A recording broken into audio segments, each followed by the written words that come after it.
with your bad self. All we do is win, win, win, no matter what. It's a winning Wednesday right here on the O&G StrikeZone. Good evening, everybody. Good to see you back again. Kelvin, Rochelle, Bryan Fulford here. Kelvin, how you doing, man? What up, yo? I'm feeling good, man. I feel like I'll be purchasing some more championship hardware coming up very soon. Two times. Yeah. 2 times. It's a great time to try to get some merch, try to get some fan rings, whatever. We need to capitalize on it. We need to go ahead and find a way to support. It was a great week, man. The past 7 days, last week. Well, I don't know. Let me see. How many days? With one exception. Yeah. But you know, there was a balance to that. There was a yin and yang to that. You know, but really from almost the last 7 days, it has been a great week, to be a Rattler. We celebrated 2 conference championships in historic fashion, which we'll talk about here shortly. We celebrated a sweep over, well, actually, hold on, let me go back. One of those championships, we actually beat a couple of rivals who had given us problems. Yeah. And then we swept a rival, an in-state rival, you know, and we introduced a legend, a Heisman Trophy winner, an NBA veteran, first-round draft pick as the new head basketball coach. One of the most, dare I say, Kelvin, the more and more I think about it, might be the most impactful hire for Florida A&M University athletics this millennium. It absolutely potentially could be. Absolutely. Yeah. So, I mean, it's been a great week. It's been a great week to be a Rattler. And we got to find ways to support our championship golf program and our championship tennis program. And of course, coming up on the show, two of our favorite coaches. I mean, we love all our coaches. I mean, you know, it's hard. It's like having I don't have any kids, Kelvin, but I know for you, it's probably hard if somebody said, well, who's your favorite kid? It's like, what day is it? I don't know, but I know we love our coaches, and these 2 coaches have been friends of the program. No hesitation. When we call, they come on the show, always there to give us information when we need it. Coach Mike Rice, now a 2-time repeat champion. A what? A repeat champion. Now, wait a minute. When you say a repeat champion, what do you mean? Multiple champions, not just once, not 2. Okay. Yes, I got you. And a national championship. And a national. So, I mean, we love Coach Rice. He's coming on. And then, of course, we've got Coach Nikki coming on, our head tennis coach. Another multi-champion. Yes. What they have built over the past 2 to 3 seasons has been really fun to watch. And this one, it'll be interesting to kind of hear her thoughts as to which was more enjoyable, because we were 1 set away from 3-peating, but you know, you have to go through the struggle so I mean, this team's path was built by the struggle of last year, so it's probably not even fair for me to say it that way, right? It was definitely a journey. You're coming in as a 3 seed, and you have to beat the 2 teams that defeated you in the regular season to get to the championship. I mean, to win one team one of those 2 teams beat you in the championship last year, and one of the teams swept you this year. Right. So, I mean, look, what an outstanding journey! What an outstanding journey for those. Coach them up, coach. Coach them up. Exactly. Did a great job of coaching them up. An outstanding job, and you know, we'll all the good, and you know, there's a little bit of unfortunate. It was a little ugly in Sanford. I was there. As we watched baseball take one on the chin. All three games. Yes, all three. I tried to avoid going to game 3 because I thought it was me. It wasn't me. So I don't know if that doesn't make me feel any better. But you know, I did. I just think right now our opponent, that school from on the beach, they're just rolling right now, and so we'll see how long that lasts. But we'll get into talking about baseball here coming up shortly. So full show coming up, and who knows, maybe at the end of hour number 2, we might have another special guest. We'll see. We'll wait to see. But if not, it's already a loaded show with Coach Rice and Coach Nikki coming on the show. So I want to thank everybody for coming in early. However, and wherever you're watching the show, you can be watching us on our YouTube page. That's either the O&G StrikeZone YouTube page or the Jericho Broadcast Networks / Black College Sports Network YouTube page at MyJBN Online. We say hello to everybody there, especially our JBN subscribers, our YouTube subscribers. You could be watching us on Facebook. A lot of people like to, tune in on Facebook. So hello to the Facebook family on the Black College Sports Network and the O&G Strike Zone. And then, of course, Kelvin, we can't forget about the folks on Twitter. Still call it Twitter. Never going to change that. On Twitter and on IG. So we say hello to everybody on Twitter. On IG Live, Dr. Kenyatta Rozier. I think you might know her, right? I think you might know her, Kelvin. Yes. One of my favorite rattler, personally. You better be exactly. She's watching on IG. We say hello, Doc. How you doing? And of course, all the folks watching on X. Via the Black College Sports Network feed. I got to make sure I go in and retweet that. I did from the O&G page, and I got to do it from my own personal page. So I'll do that in a second here. But good stuff. So loaded up show for you. Let's hit the thumbs up and the like button, folks. I'm going to get that out of the way here early. We love it that you guys come in the show, that you come in and support. But, you gotta hit the thumbs up and the like button. Help the algorithms out for us. All right, so let's go through the roll call as we like to do at the beginning of the show.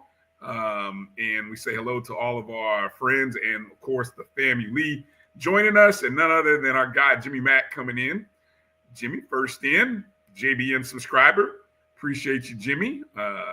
Also giving me a little, my eyes out there. Sometimes I posted some stuff. I was working all last night, and Jimmy's eyes caught some things. It had, I didn't even catch it because I'm just typing and just trying to get it all together, man. But Jimmy caught it, so I appreciate you, Jimmy, for catching it when you did.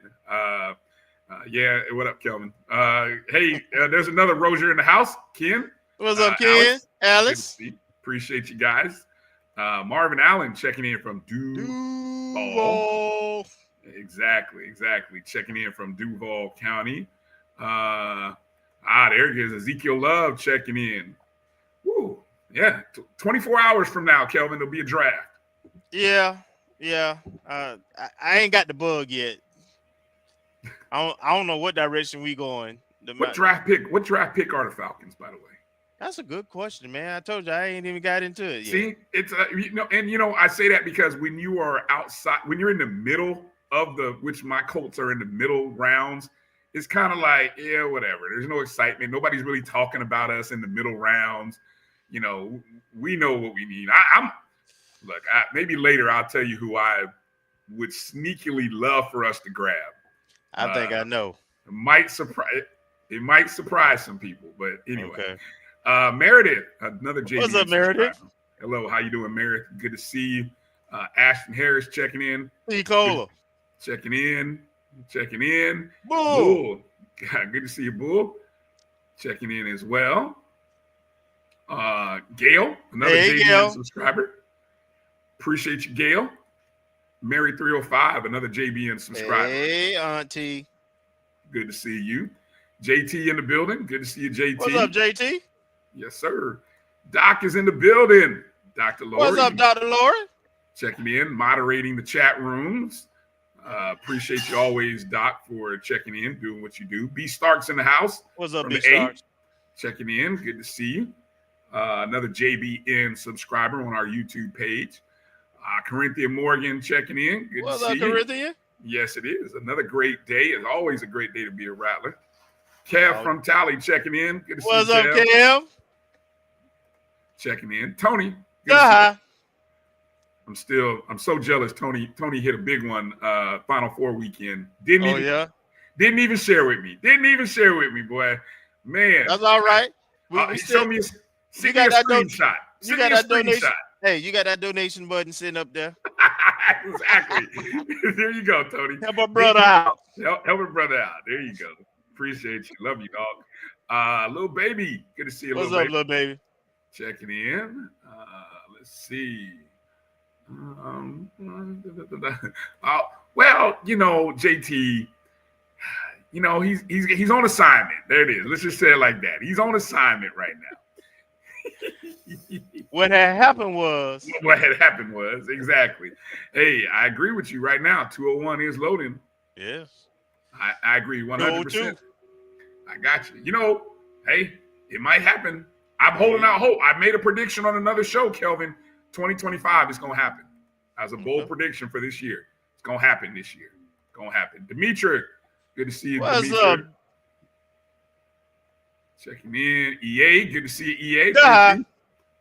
Coming in. Keith, Fangs Up podcast. What's up, cuz?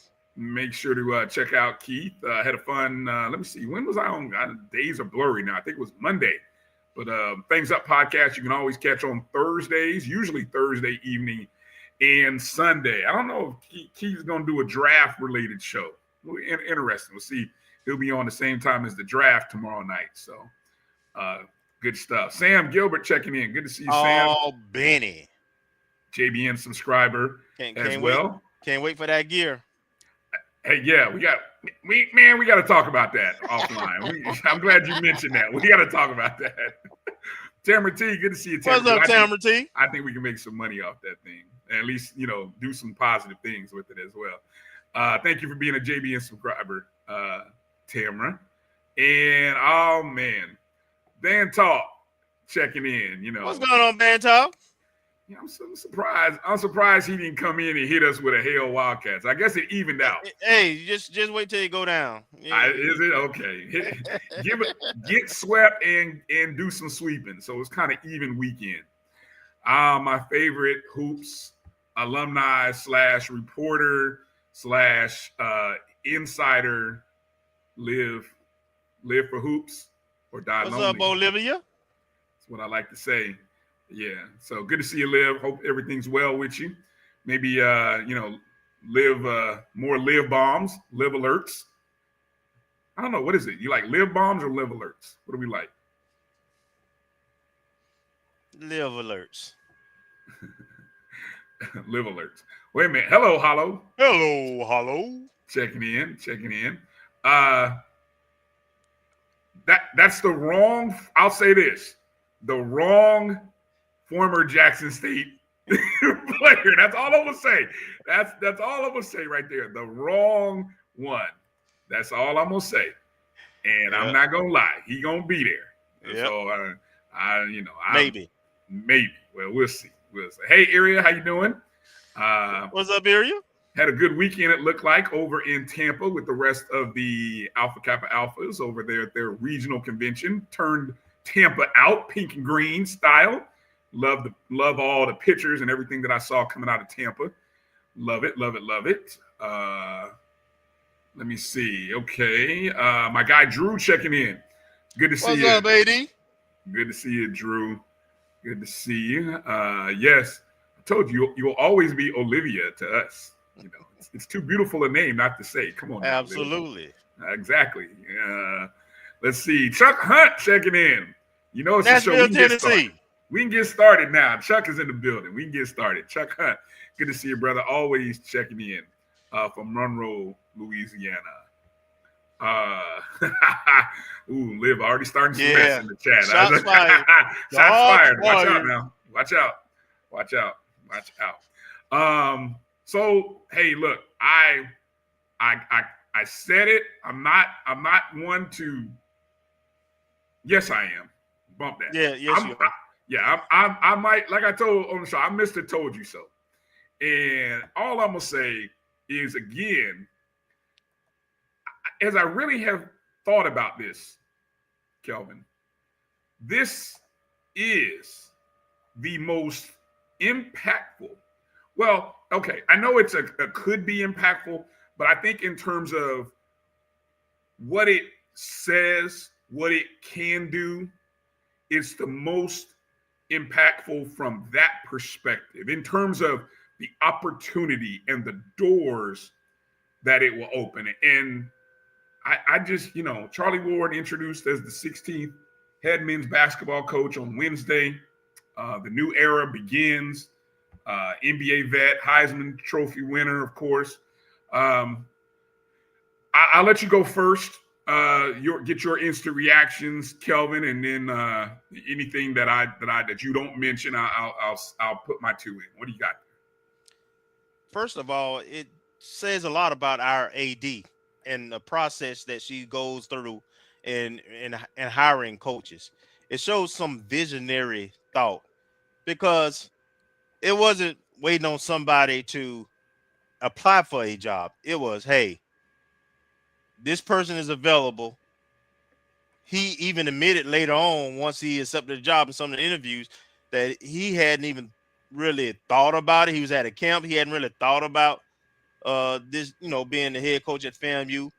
And the AD went through her connections and Nice. and got the lady of the house on board first.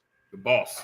Yes, and then and let her lay the groundwork so that when the call came, he had to listen. Yes, he did. So, yep. So how she moved on this process, nice. That was nice. It was just, awesome and refreshing to see a HBCU go out and try to get someone versus seeing who will fall to us, right? And then, of course, the resume speaks for itself. Now, he was already in town, successful high school coach. All the accolades as him as a player, both at a collegiate level across the tracks, a two-way sports player, basketball and football, and then a professional NBA player and coach. He coached in the NBA a couple of years also. So, has a resume, has a name, has some projects going on around town. And I know he's putting together his staff and team. And the possibilities, from NIL to the caliber of athletes we can recruit. His connection already with the community, the entire community. Black, white, old, young, rich, poor. His family roots. He told you he was born in FAMU Hospital. It's a slam dunk in so many ways. It's something you can really feel good about, beat your chest. And he's not a rah-rah guy. Charlie's a first-class person. Yeah. Right, as well as a successful coach. So he may not win the press conference, but he's a builder. He's a builder of men and of success. He's somebody you can follow. And like I say, I'm just really excited because I feel like the team he's going to put around him is first class. Everything he does has pretty much been successful, both from a foundation philanthropic standpoint to, of course, his athletic competition standpoint. You're going to see a few more butts in the seats because there are some folks who are Charlie Ward fans or business associates that are going to come out and get exposed to the Rattler brand.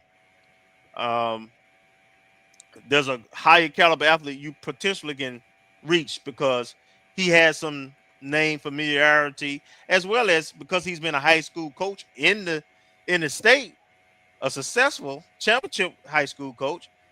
Some of the coaches and the AAU groups and so forth, they know who he is. They feel comfortable recommending some of their better athletes to come play. We already got a nice facility, so it's really, really a home run hire. And the AD went and she shot a shot and she closed the deal.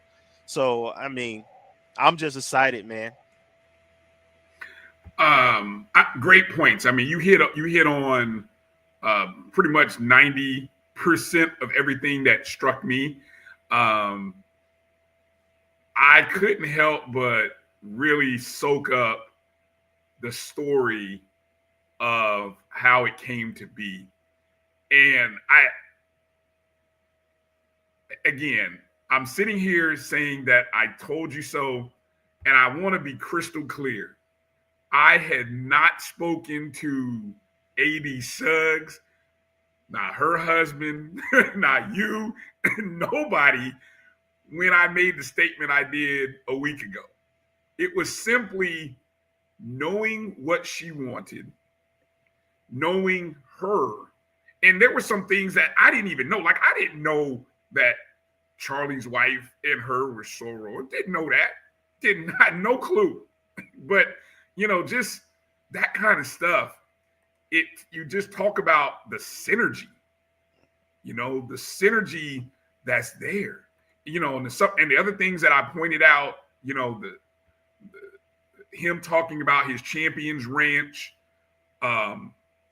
those things I learned more about, but I kind of knew some things, and that's why I even said it was what it was. And so the biggest takeaways that I came away from is when I heard him say that this is not a stepping stone job. Yes. Yep. Wow. It's what I felt would come from this. This is not a stepping stone. He doesn't aspire to be a college coach at the next level. And it's funny because we've always talked about our school, our place being a stepping stone, which I don't have any problem with that, because I think if we can show and if we can create the base around a good coach like so many other mid-major programs do, I have no problem admitting who we are and what we are. We're in a one-bid league most of the time. In this day and age, you're a stepping stone to someone else or to something else, or you are the end of a road for somebody who has coached at several different places. This is the total opposite of all of those scenarios. You could not have asked for, you could not have dreamed. We have somebody who, he's part of the community, and he said that this is the only situation in which he would have taken this job. The fact that, he knows AD Suggs, knows what she's about, that this is the person that she would want to work for because of who she is and her integrity. And he doesn't have to move. He can still accomplish a lot of things that he was on the path and is on the path to accomplishing formerly as a high school coach in the same space, but with a bigger platform. Yeah. And when you have that big platform, it allows him to continue in his ministry in a different kind of way. And I think I got that. I've been reading some different articles, just kind of catching up on Charlie Ward over the last 3-4 years. Some good pieces that I read on ESPN and Anscape over the last couple of years. Really good articles. Those ones that I shared with you, Kelvin, the ones that I, in our own chat, I really read them again, and just to kind of be ready for this. But hearing that struck a nerve.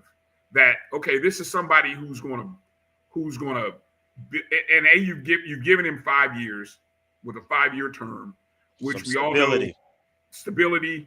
It's going to take, who knows? I mean, maybe we catch lightning out of a bottle in year one, but we know it's going to take a couple years possibly. And you're going to be not only looking for guys that can help you immediately win, but you're looking for guys that you can build with. Okay. And so all of that struck the biggest nerve. It was a home run when I heard him say that. It's not a stepping stone job. And he was very happy. And I noticed a word. I didn't say content. He was happy doing what he was doing in the role that he was in. And then when you see that need and that chance to kind of, the other thing, number two, was that he talked about being able to follow in his family's legacy. Mm-hmm. So much of them following in his. I mean, look, he created, of course, with the help of a lot of people, right? And you read about what he created and who he is and was in his early years as a Florida State student athlete, and for those programs and what he's done post that, but never really following on the rest of his family's legacy as FAMUans. Yeah. Now he gets to pay that forward. Man, damn, this is good. This is some good stuff. And for those who may not have heard, mother and father met on campus, both Rattlers, sister Rattler. I know he got some aunts and uncles and cousins who Rattlers, grew up coming to all the home games. Mentioned, Chester and Coach Hubbard as two of the more memorable times coming to watch FAMU football. So, somebody who's well aware of our tradition, our history, and has a respect for it also. Yeah, definitely. Now I will say again, I don't want to get in trouble here, but what was a couple of funny things with the press conference, right? Because people always look at the press conference and people always have jokes and stuff. I didn't quite understand the placement of the cheerleaders, the drum majors, and Venom.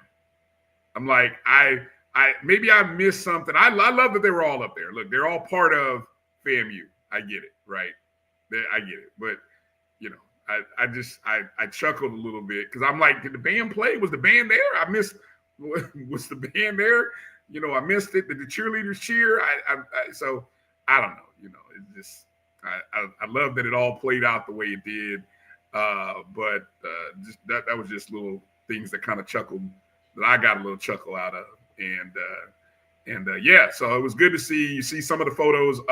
Thank you to just a couple of credits. I want to say thank you to FAMU posting a lot of those great photos on their Facebook page. So those photos that I just showed earlier from the Florida A&M University Facebook page, whoever it was that took those photos, I may have missed the credit. Outstanding work. I mean, beautiful photos, beautifully captured. I know I retweeted it from our Facebook page. So if you want to go look at some of those photos, go to O&G StrikeZone on Facebook, and all those photos are there. So yeah, so now I think we kind of wait, Kelvin, to kind of see what the next step is. I'm sure it'll be with the announcement of who the assistant coaches are. Mm-hmm. Some of them were there, and then we'll start to see recruits. We'll start to see what players come back, what players maybe get re-recruited, what players we do get after. I think the men's the basketball portal closes today. Don't get me to lying here. So I don't know, Liv or somebody can tell me whether the basketball portal closes. I think it closed on the yesterday. 22nd. Yeah, on the 22nd. Yeah, yesterday. I thought it did too. So okay, so that portion of things is settled, and now so people who are in the portal, now you're trying to see, okay, can you find a spot? Can you get them? That's where we're at now. So make sure to stay in tune, not only with us, because we will share any updates on recruiting, but I'm going to speak out for my girl at Live for Hoops. She always does a great job of sending out notifications when she gets them regarding basketball recruiting from the HBCU level. So, so we'll talk about that. But, and a quick tease, we've already had our conversations, and we do have coach scheduled. We'll let you know when he's coming on, but we've got him scheduled so he can come talk directly to Rattler Nation. Exactly. The one disadvantage we have right now is that we couldn't be there and capture. But shout out to Allison Posey. Shout out to Vaughn. Yep. Shout out to Vaughn. Those two and Gerald. Whether it be the video or the print, there's lots of good stuff that you can go and read. And then, of course, in a few weeks, we'll have Coach Ward on the show. So look forward to the opportunity to talk to him. But all right, Kelvin, let's take our first break, because on the other side, we got the first of our 2 championship winning coaches to talk with. Coming up after this break, it'll be Coach Mike Rice. Let me see. He now joins Coach. Hold on. I don't know. I won't get wrong here, but in terms of coaches who have won, current coaches who have won a championship in 2 different conferences, 2 different Division I conferences, he joins Coach Shoup. Coach Nikki, I don't want to get it wrong. Is Coach Nikki, has she won one in the MEAC? I don't know. We'll have to do this. We'll have to ask the question and do the research. Yeah. So I mean, that's what kind of company that we're gonna have. We're gonna have multi-conference championship winning coaches, HBCU national championship winning coaches. Good friend of the program, Coach Mike Rice, coming up right after this break. You're watching the O&G Strike Zone right here on the Black College Sports Network. We'll be back in just a moment. Planning an event?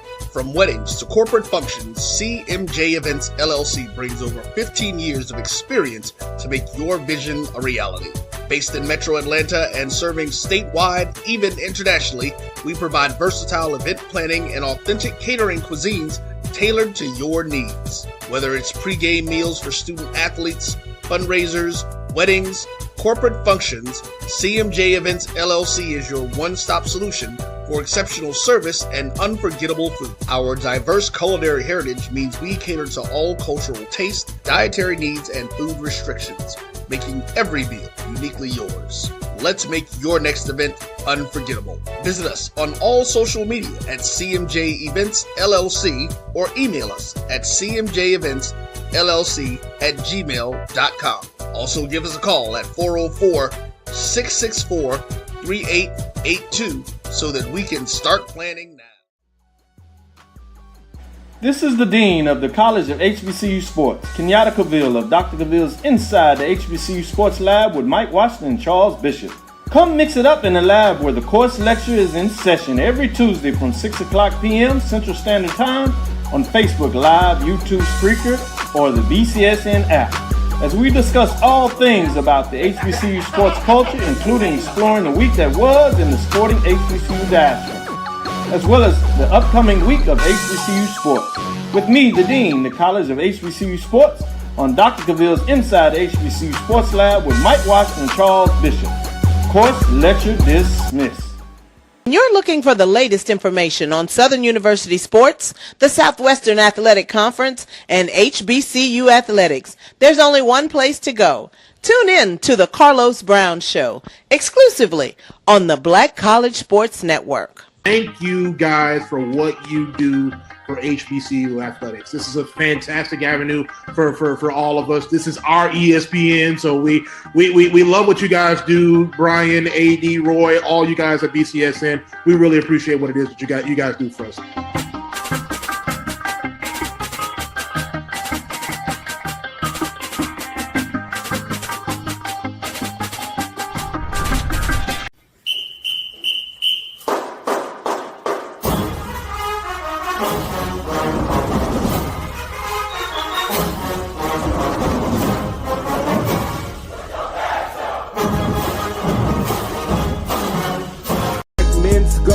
Championship team, the Florida A&M Rattlers.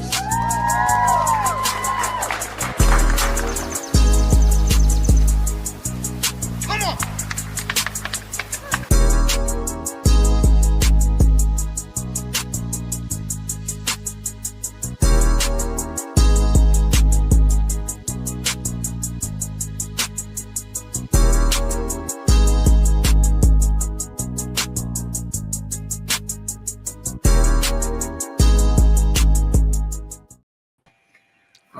Welcome back to the O&G Strike Zone. Bryan, Kelvin, and the champ is here. The champ is here. None other than Coach Mike Rice. Coach, how you doing tonight? Man, I'm great. How y'all? Hey, doing great, Coach. Doing great, Coach. Congratulations. I feel like I won a championship too, Coach. Look, appreciate y'all having me on for sure to share some of what happened. Oh man, what an amazing tournament. What an amazing run. I go back and think to one of the last conversations that we had. Mm-hmm. And we knew we were this was, I think, right before that tournament up in Nashville, somewhere about that time, late March. Yeah. And we had kind of seen the team turn the corner. And I think you were very optimistic going into that tournament in Nashville. But before we get into talking about day 1 and 2, what kind of senses did you get about this team as you watched how they handled their business in the travel up to Birmingham? So great what you said about Nashville, because Nashville was very important. And I say that in that the team that we ended up, prevailing above was the same team that won the Nashville tournament, which really kind of surprised us. Not saying that they aren't a great team, because they are. But we felt really good going into Nashville. We were really trying to use it as a way to grab some momentum. They ended up winning the tournament, beat us by 14 shots. Mm-hmm. So that kind of changed a little bit about us going into Birmingham. But I think in a good way. I think our guys were a little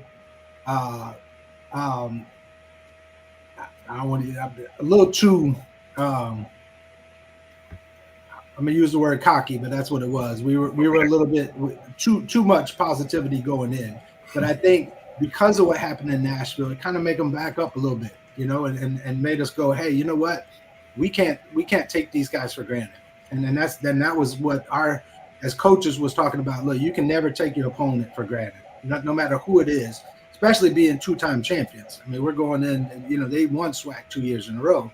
But I think it made us come home and work a little harder. And so going into Birmingham, again, I think they didn't take them for granted, which was good. I think in previous years, maybe we did a little bit. So that was great. Again, I know the talent we have on this team. I know if we play our best golf, I still think we prevail in the SWAC no matter what happens, as long as we play FAMU golf and we don't play against whoever's in the tournament, which is what you kind of saw in the first 2 days. And then the last day, look, they had my nerves going. I'm gonna tell you, I've never been so nervous in my life. Yes. Luckily, my assistant coach was young and has been, he was cool and calm. I was not cool and calm. But at the end, again, I felt good going in. But again, just because I know the talent we have on this team. And that's not just coach speak. That's what I like about, sometimes when I know as a coach, you sometimes undersell. And you've never done that. You with this group, you have been very upfront about this team is talented, and you just needed them. You just needed it to click. You needed it for them to believe it and see it and trust the process, as they like to say. And so it came home. Huh? Yeah, and look, at the end of the day, and I said this today at the 220 Club. The one thing we did with this group is we challenged them all year. Like it was. Look, at the end of the day, the last 3 holes are what matter. And we put stuff on the line to make sure that they understood that. And it really worked out at the end, because I don't know if y'all were watching, but I mean, we had a 14-shot lead. Mm-hmm. And through 12 holes, we had a 1-shot lead. and I was going crazy. But when I say that, I rallied the guys. I had to take a break. I'm gonna be quite honest. I went to the clubhouse. I said, I gotta go to the clubhouse. I need to take a break. And then immediately came back out to rally them again. But we challenged them. And like I said, it is a young group. And my worry of the whole thing wasn't whether we were going to win or not. I just didn't want us to fail with such a young group, because you never know what happens afterwards, right? Right. But the fact that they saw that they can come through, and they were cool, and they tell me that they weren't. But they're – what we saw as coaches, they were cool and calm. Like, they really fought through it. And of course, at the end, we come out with a 6-shot lead, which is still a big victory. You give up 8 shots. And look, to take nothing away from Arkansas, Pine Bluff is a good team. Yeah. And the night before we had said they're a very aggressive team. So if they get it going, they're going to challenge us, and we got to be ready for the challenge. 14 shots seems like a lot, but I was standing on one hole. I was telling somebody we lost 6 shots on one hole and did play the hole bad. Right? You got a 14-shot lead, you lose 6 on one, you didn't play the hole bad. They just went nuts for a little while, but we steadied the storm, and at the end, the guys came out, and I'm so proud of them. The work they put in. This is the hardest working team we've ever had. There's no question in my mind. Like, they're probably out at the driving range right now working, getting ready for regionals. So I'm just so proud of the work they put in, and obviously that's what we tell them. No, you know, if you work harder, you win. Nice. Go ahead, Kelvin. To your point, Coach, the first 2 days, really over the whole tournament, your scores were consistent as a team. You know, you come out the first 2 days, I think you were like 4 over as a team. 6 and 6. Yeah, and then 4 the last. So it wasn't like the third day that we dropped any. It's just that, you know, UAPB really did have that run that they had where, you know, it was 4 under, you know, as a team, which is, you know, they're smoking, right? But just kind of talk about your approach going into day 1 of the tournament, and then the team ability to be consistent throughout all 3 days. So again, some of the things we talked about, and one was to stick to the game plan. Like, aggressive sounds great. You know, it can win and lose, which is what we kind of saw on the Pine Bluff side. What we were pushing all year was to hit as many greens as we can. Like, we want as many birdie opportunities as we can. And so if we have more birdie opportunities than anybody else in the field, we have a good chance of winning. So that was something that we pushed all year. And so we put together a plan in the practice round to say, hey, these are some of the clubs that we're going to hit off tee boxes. And these are some of the targets that we're shooting at. It ain't necessarily, you know, the flag or the hole, as some people would think. We're shooting to bigger targets where we got opportunities to make birdies. And the guys did a great, even the last round, even when they were coming at them, they stuck to the game plan. They didn't change. You know, it's like, look, this is working, and it will work. And we've seen it all year. It works. So the fact that they didn't, and that's why I say, again, we put pressure on them all year to make sure that, you know, this is the biggest time. SWAC conference, this is what we were playing for all year. You know, it's great to win 3 or 4 tournaments, but if you don't win the one at the end, those don't matter, right? So, but the fact that they stuck to it even when the pressure was on them was so impressive, especially for these young guys. We have one guy graduating, right, and he wasn't in the lineup. Right. Nothing against him. He's a great player. All 12 of them push everybody. But the fact that nobody in the starting 5, oldest being a junior, we only lose 1 next year, is that, you know, the future of this program is, I mean, we're in a good place. I can't even recruit for next year, right? So we're in a good place to win SWAC championship, and I'm recruiting beyond, but just not for next year. And to that point, Coach, the 5 guys finished in the top 10. I was gonna say that was the next. You know, we had 3 guys on. You know, there you go, right there. You know, first team, and then the other 2 are on the second team. I mean, that's never happened. Right. So, you know, we had a freshman, Sasha Robinson, which I will tell you might be the best talent we've ever had on this campus as a golfer. Wins the individual as a freshman in a playoff. I mean, under the pressure, he still wins it. So, program's in a great place. You know, I'm excited for the future. I just pray they don't put me through this next year, because that was a lot.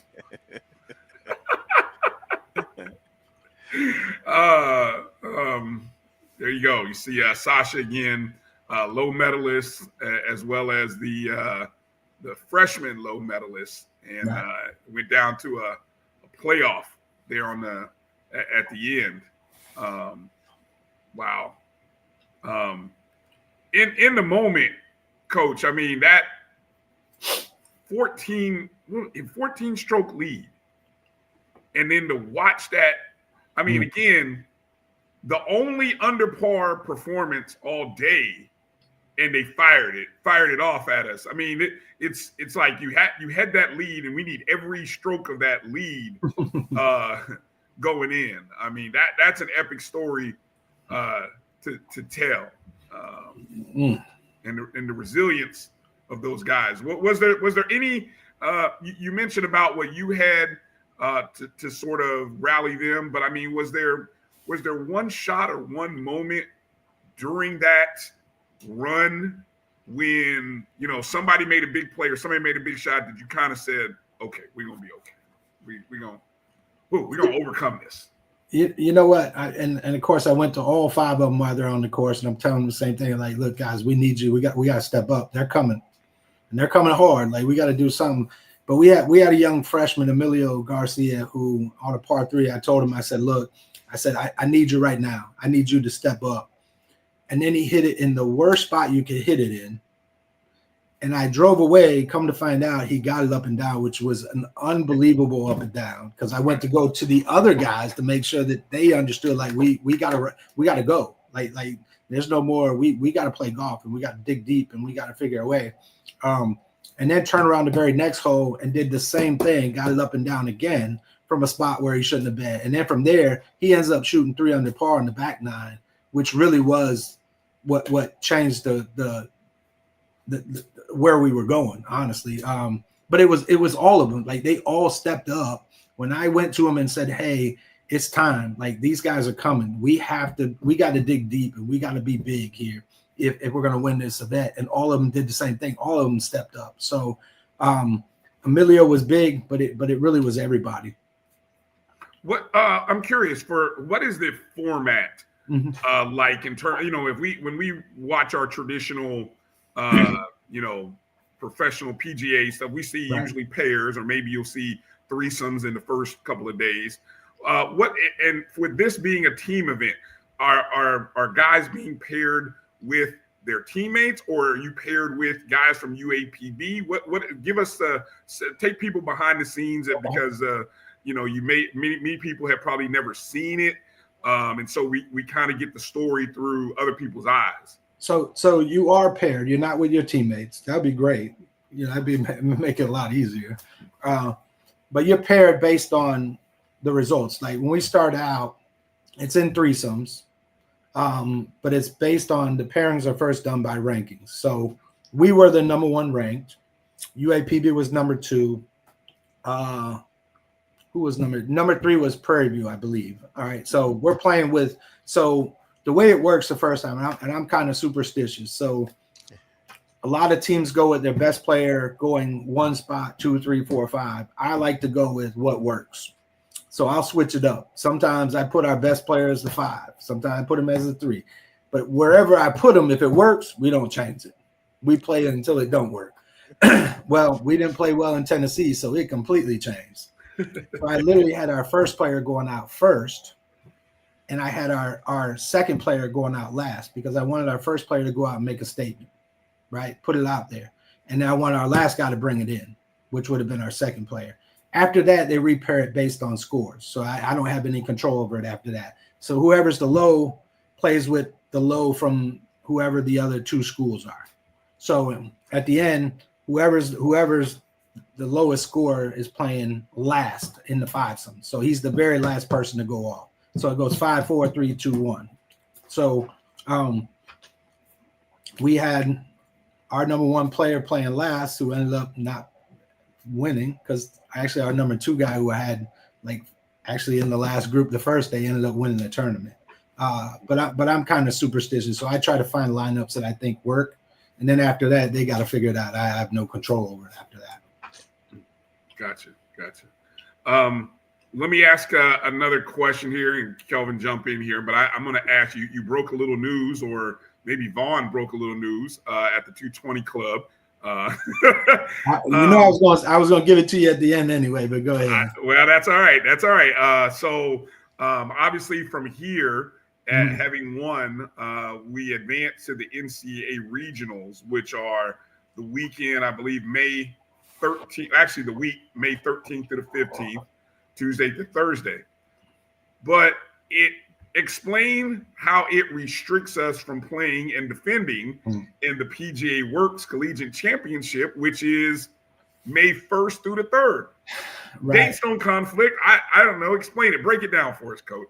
So up until about 3 years ago, and I played in the National Minority Championship, which is now called the PGA Works.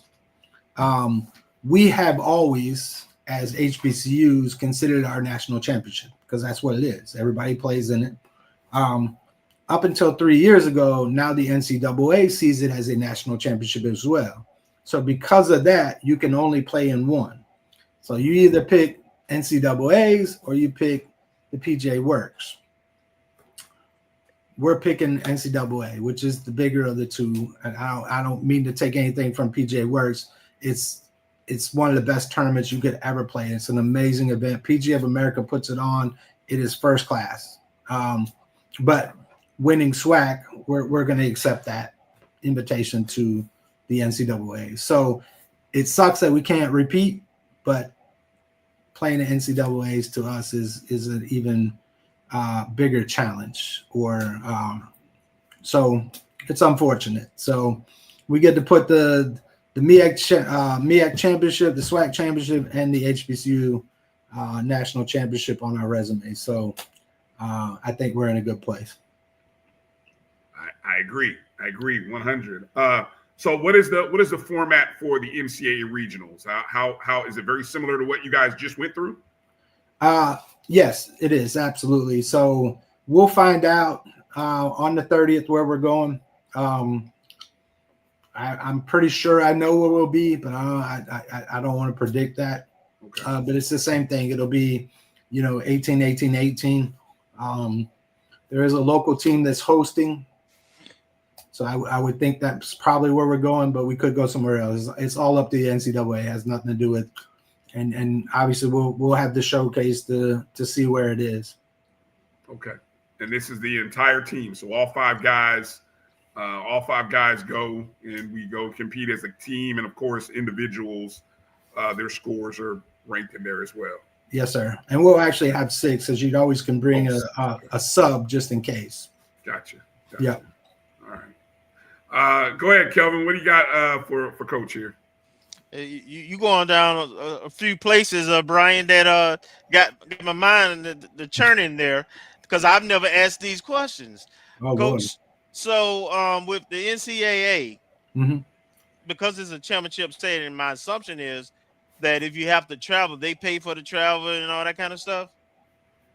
We would love to say that. That's not the case? That's not the case. Okay. Is that the case with the HBCU? No, that's not the case either. Okay. Either one. No, we cover. Yeah. Okay. Yeah. All right. Is there any monetary type benefit from either? No, not at all. No. Okay.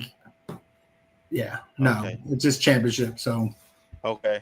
It'd be nice to say it's nice when you can say that you're a national championship. Absolutely. So all right, that's good to know. Now, let us know whenever the rings and pendants and our favorite polo. We want our favorite polo with the championship stuff on it. All right. I wore my national championship polo last week. Yep. I saw it. Did I miss? Hold on. Did I miss the memo on when that came out, or was that a K. Rozier custom design? That was a Rozier custom. Stop. That was a Rozier custom. Thank you. I was gonna say. But he doesn't know the right people. You know how that works. I know. He knows a lot of people. Yes, but Coach, let us know how we can support your program. You got a young team. We got to make sure we take care of that young team that we can keep them together. So, Coach, you're a champion, so you can ask for what you want. Tell Rally Nation what you need. I love it. So, I know y'all watch 220 Club. I'm always gonna throw them out there. The Rattler in Arms, the Plant City Alumni Chapter, who has done an unbelievable job of supporting us over many years.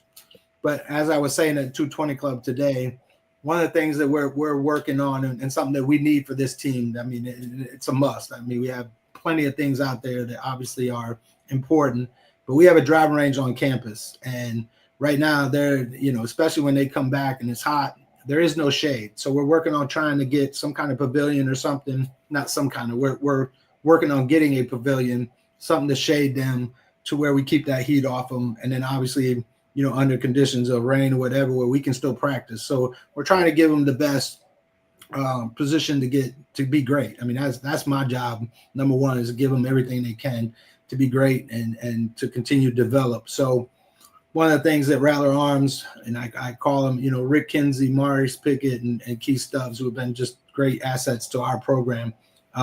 They put together a fundraising effort that they launched last night. We're trying to raise about $50,000. I think that should cover what we need to make sure these guys are shaded. So please, again, everybody on here, please support it. Like you said, we're trying to take this program even to bigger places, and some of the things we need are some of those type things. And so, again, just support and continue to follow the team, because we're going in big places. Yeah, make sure we get that link, Bryan, and repost it. I will look for it. I know Rick Kinsey. He watches the show. He may jump in, and if we see him in chat, maybe during the break, I have to reach out and either send him a text or an email and kind of get more info on the link. I would say they've been amazing, really. Like, I mean, anytime I reach out and whatever it is. The other is, look, we have great people on the road, alumni that have been great supporters of the team, whether it be snacks or drinks or whatever. Those things go a long ways, and that goes for all programs. So, again, we love the support. Nice. 2-conference champion, HBCU champion, none other than Coach Mike Rice, right here. Coach, congratulations again. Thank you. To your young men, your assistant coach. You guys make us proud, and it was fun to watch it. Look, it was fun to watch us dominate. And you seen that meme of Kermit, where Kermit is just gnawing on his fingernails. I thought it was going to be. I had graphic. I thought it was going to be an easy look. Like Vaughn said, Vaughn texted you, but I know you were going through it. Woo. And trust me, we were going through it with you, Coach. Watching the yes, we literally was. Yeah. How many times are we refreshing the app? Like, oh my God, what the heck just happened? And it's like, yeah. So and see, that's the other thing. I have a superstition. Ever since my assistant coach Moby was here, every time I pull up live scoring, we would play well and we start going down. So I never pull it up. So what I do is talk to other people. Are we okay? And I actually sent, and this is a true story, I sent a text to my assistant. I said, give me some good news. And he told me later on, he said, I wasn't going to respond at all. He said, but he did. He said, I got none. I said, oh, Lordy. So that's why I said I didn't know until later on. I just knew that it was too close for comfort. And I don't, championships we've won weren't that close, which was nice. I like that. Much better than this. But the fact that we came out and just such a young group to do what they did, it was special. I can tell you all that. Well, it's a testament to you, first of all, Coach, and your eye for talent and your ability to help grow the game of the players that you're entrusted with. I guess I got one last question. So, what was the major thing that, because this team was so young and it's hard to know how young people gonna respond, even though we had won some tournaments in pressure situations. What is it about the makeup of the team in its entirety you think that makes them mentally tough enough to go out and win these tournaments? That's a good question. I think, again, because we challenge them, we really do. We push them to put them in situations that are going to challenge them. That when you get in that pressure situation, you got to know how to handle it. we do some things in practice that do that.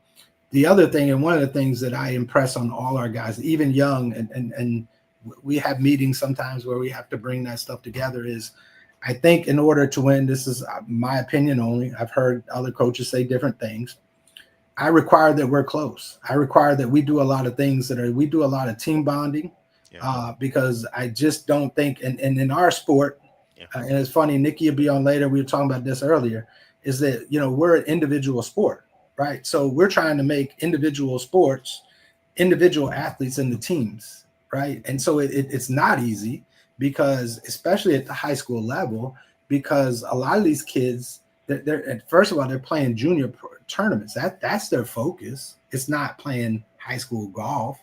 It's playing junior tournaments. So it's all individual. So I do a lot, and I say we do a lot to do team bonding, to make sure that at the end, these guys have to love each other.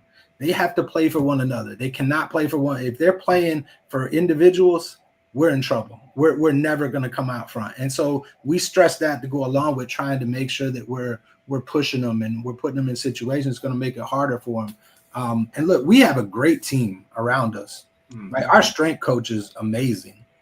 Our trainers are unbelievable, right? So they have, everything they need. We just make sure that we continue to give them everything else, so that, and then just push them, right? And then, like I said, I think the team part, we have to be one. We can't be individuals. And so we push that on them. And I think that's huge at the end, so that you understand that every shot counts, not for you, but for the big picture. And they did it unbelievable. I'm telling you, if you'd have seen them finish, especially we had 3 freshmen in the lineup, and for them to come out winners is it's something. Great job, Coach. We appreciate you and the team and staff. Yes, indeed. Yes, indeed. All right. Well, Coach, we got, let's see, guys are just training between now and May 13th. The NCAA regionals. We'll wait for the announcement. What did you say? You said sometime next week when that announcement will come out? Yeah, I believe it's Wednesday at 1. Okay, so next Wednesday, we'll know more about where the Rattlers will be traveling to. And we'll, until that time, Coach, congratulations again. Head down and keep swinging. And congrats to all the guys. And we have to work on getting some guys on the show. Maybe we'll work on trying to get Sasha on the show here. That'd be great. Before you guys head off the regional. So Rattler Nation can get a chance to meet him as well. Yes, sir. All right.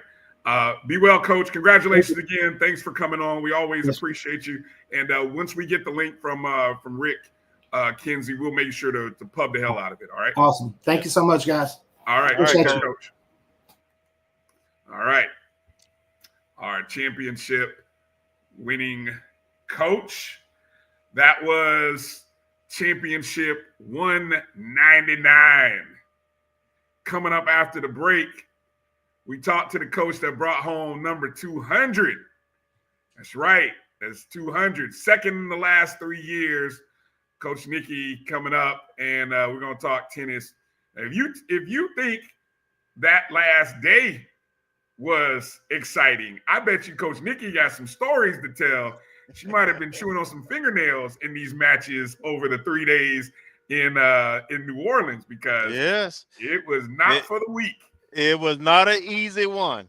No, not at all. But the Rattlers persevered, and that's what we love about this team and this coaching that these young ladies get. So we'll talk about it. We'll celebrate our next winning championship program here coming up on the other side of this break. Hang tight with us. You're watching the O&G StrikeZone right here on the Black College Sports Network. We'll be back in just a moment.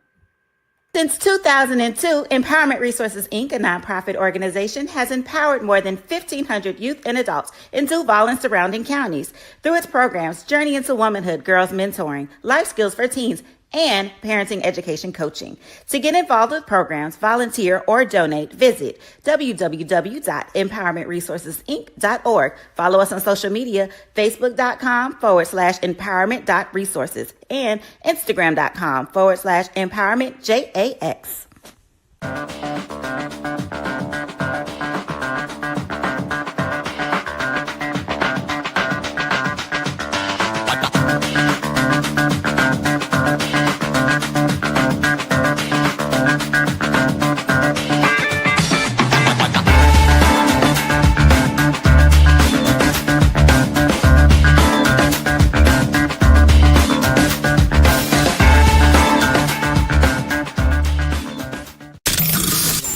human voice has always connected audiences with experiences. Major brands all across America have trusted Kever's voice time and time again. Conversational, powerhouse, intelligent, and sincere. That's the voice you need for your creative marketing process. KEAVERSVOICE.com. Kever's Voice, Kever's Voice, KeversVoice.com. Always on, all the time. It's never too early to plant the seed, to share the tradition, and instill a sense of pride in your HBCU with your little ones.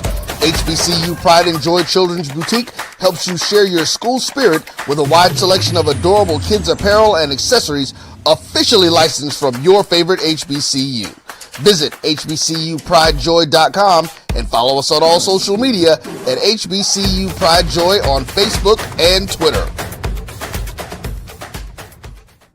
When it comes to professional learning, teachers deserve better. From the leader in online learning, Stride brings you the Stride Professional Development Center, an on-demand library of mobile-friendly courses that gives teachers choice and flexibility, allowing them to learn anytime and anywhere. Our dynamic courses provide bite-sized learning and help educators advance their knowledge while also gaining professional development hours. It's time you take charge of your learning. Visit us today to get started.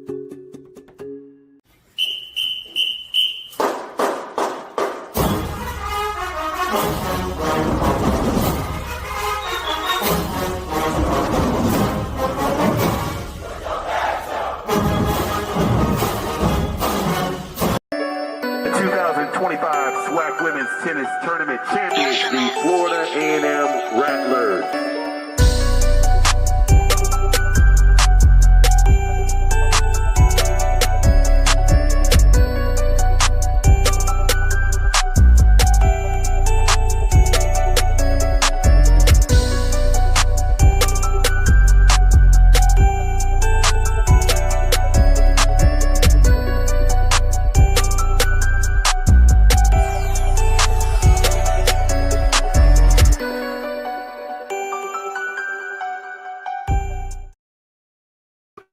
Welcome back to the O&G StrikeZone. Uh-oh, somebody's got me on. Coach, let me see. You got on. Let me check settings. Coach, let me see if you might want to put me on or put it on mute. I don't know if so we get the echo. Let's see. Try to get our audio squared away here. Coach, let me see.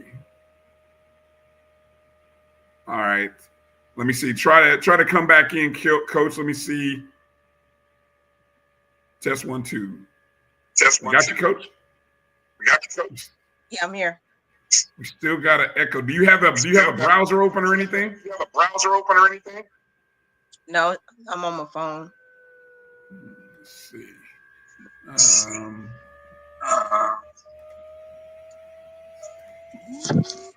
Are you on speaker or Bluetooth? You're on speaker or Bluetooth? Speaker. Let's see. Any chance you can go to? Do you have a Bluetooth or anything? I think that's creating an echo right now. Okay, give me 1 second. Gotcha. All right, we'll move Coach out for a second and bring Coach Nikki in here in a second. Here, try to get our audio straight up. What's going on in the chat? What is Hollow up to in the chats? We're not going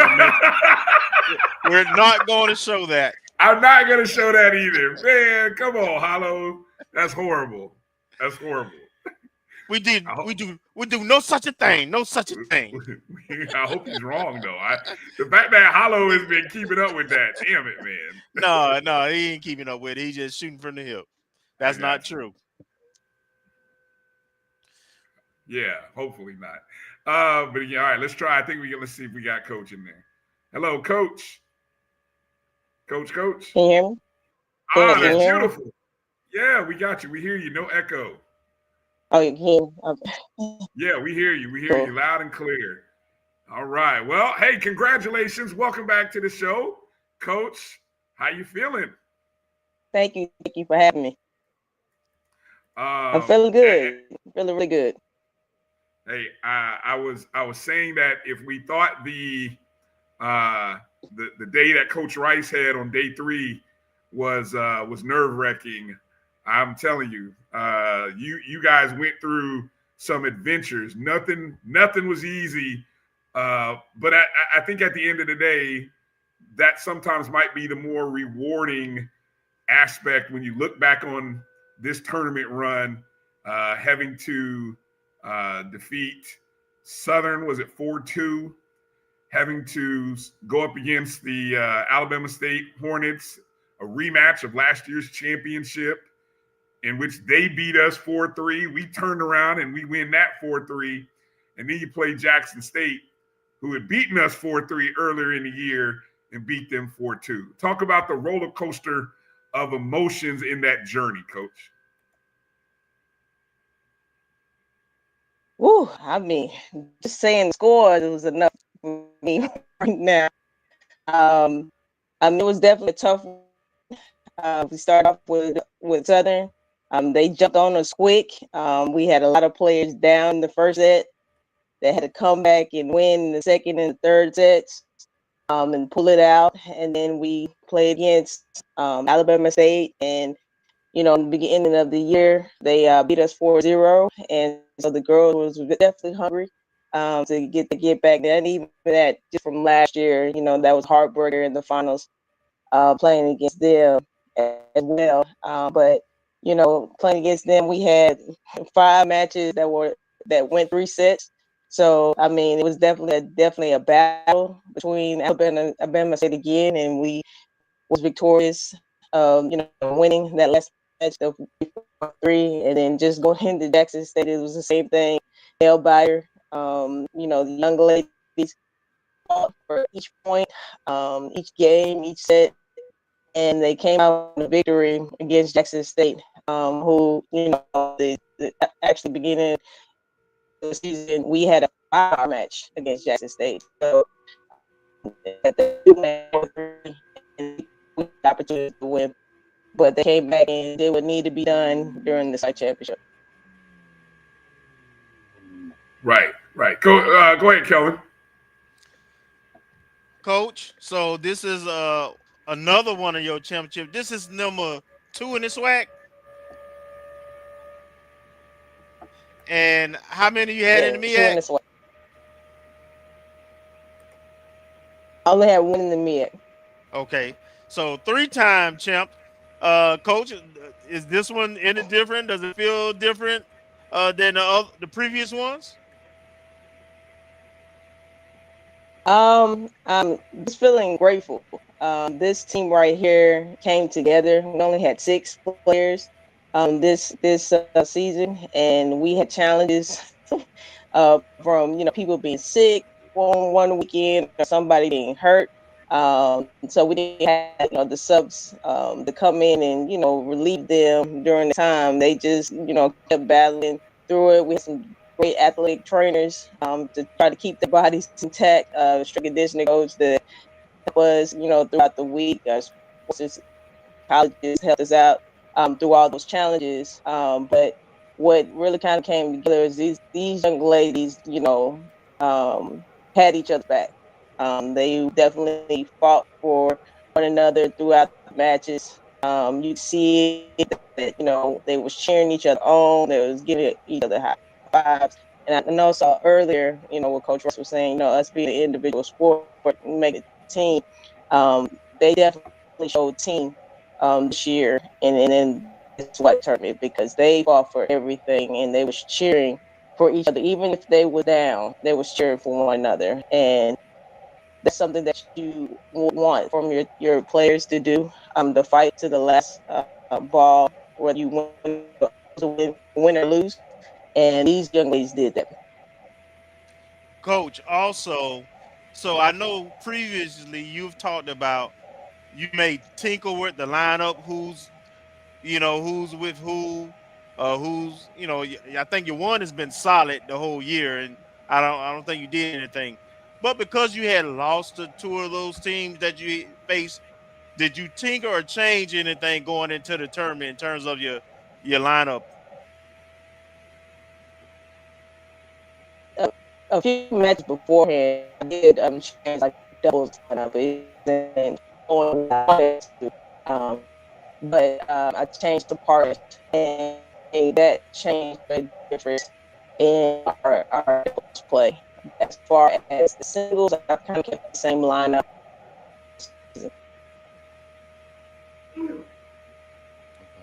Did we lose you? Oh, I think we lost Coach there with your connection. Hello, Coach. Am I got you. Am I here? Okay.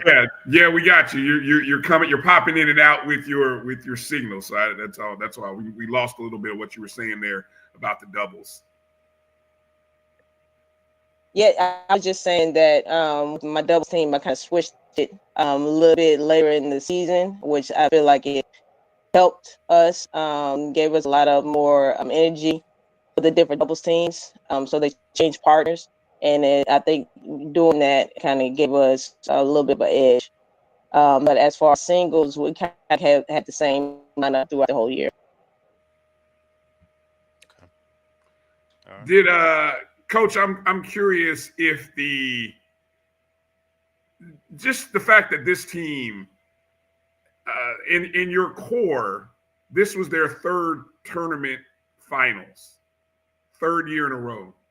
And you've watched this team mature from, we talked about being mostly freshmen and sophomores 2 years ago to now seniors and juniors. So we've watched them grow. And this was by far the more challenging, I think, tournament run that they had, maybe even the more challenging season. Do you think that what the experiences have been like for them over the past 2 years shaped what they did this past weekend? Yeah, I think it definitely gave them a little bit of edge of being in the finals before. They know what to expect. They know what it's going to come when you go into tournament. But I think this one definitely made them a little tougher. Like I said before, just having 6 players, everybody's playing regardless, and them knowing what they need to do from the previous years and the heartbreak that happened like last year and what they didn't want to happen again, I think gave them some fuel for this year. And of course, we got to definitely give a shout out to the ladies that part of the all-tournament team. Of course, Sarah was the all-tournament team MVP, 2-time SWAC Player of the Year. Of course, she won it 2 years ago.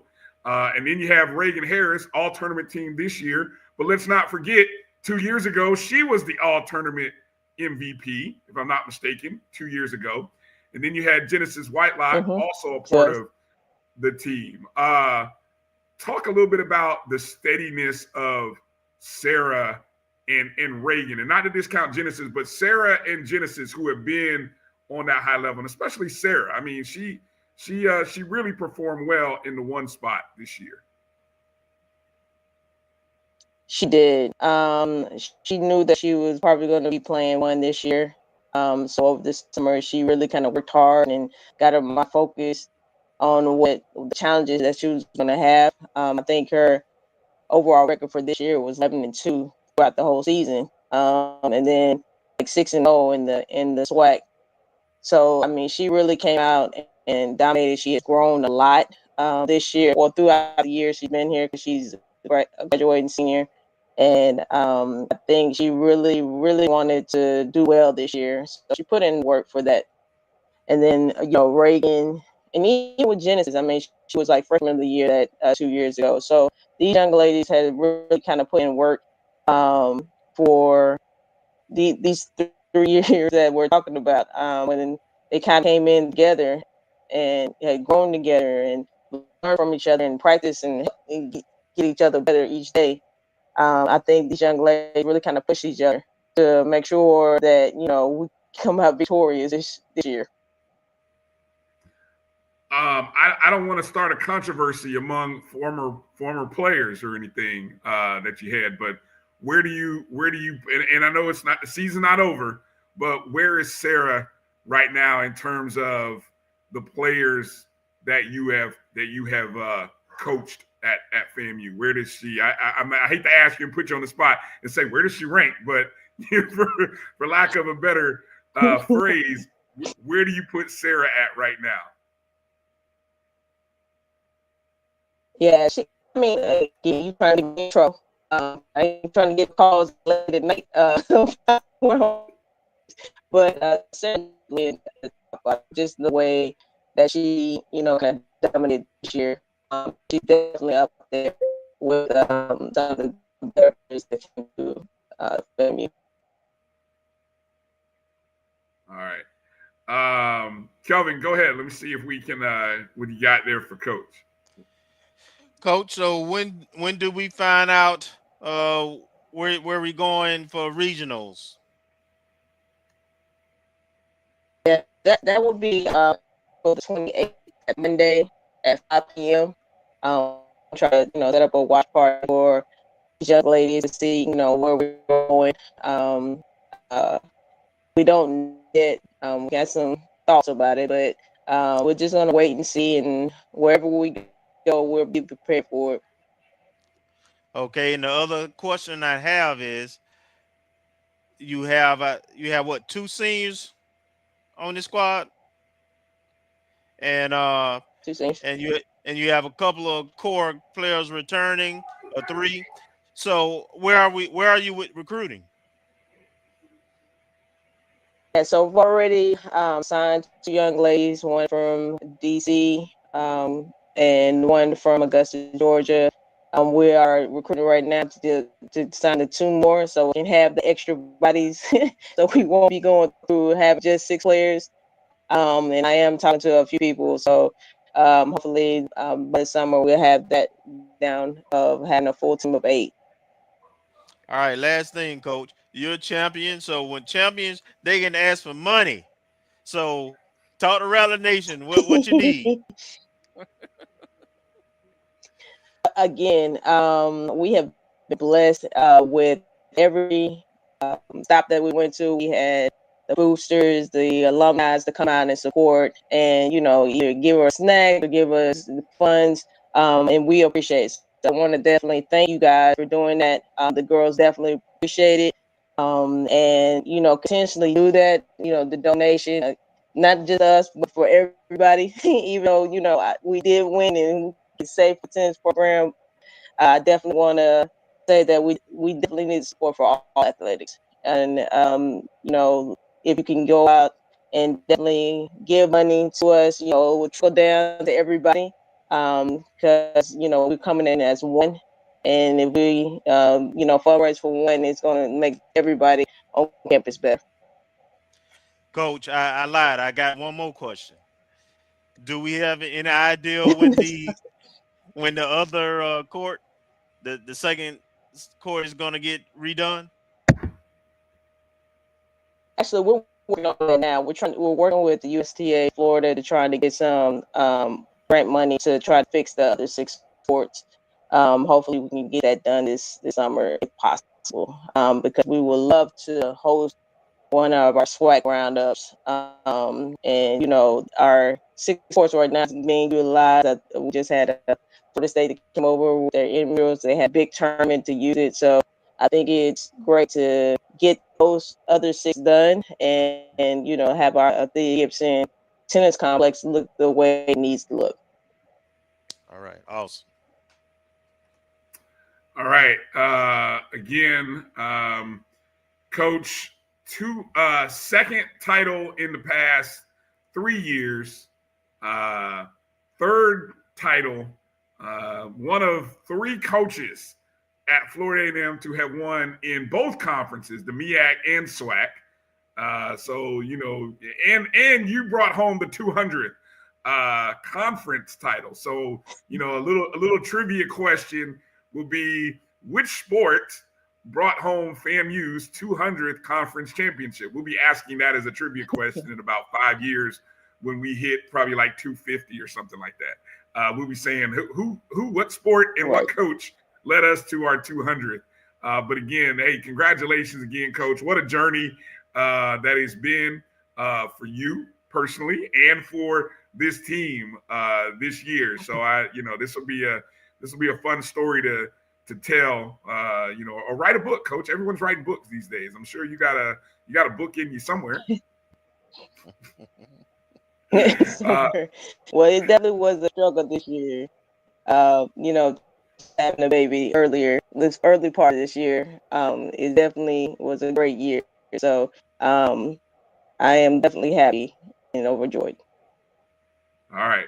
Well, Coach, again, we appreciate you for coming on. We always appreciate everything you do and the way you represent FAMU, and we're always glad to kind of talk about your team and these ladies. And we gotta get somebody on the show. Maybe we get Sarah or Reagan on the show one of these upcoming days, so we can brag on them and do what we like to do. So I'll let Kelvin work on helping to make that happen. But we'll look out for the regionals, the pairings, and we'll kind of find out where we're going, and then hopefully we can get a good base of Rattlers up there to travel and see the team perform at the next stage.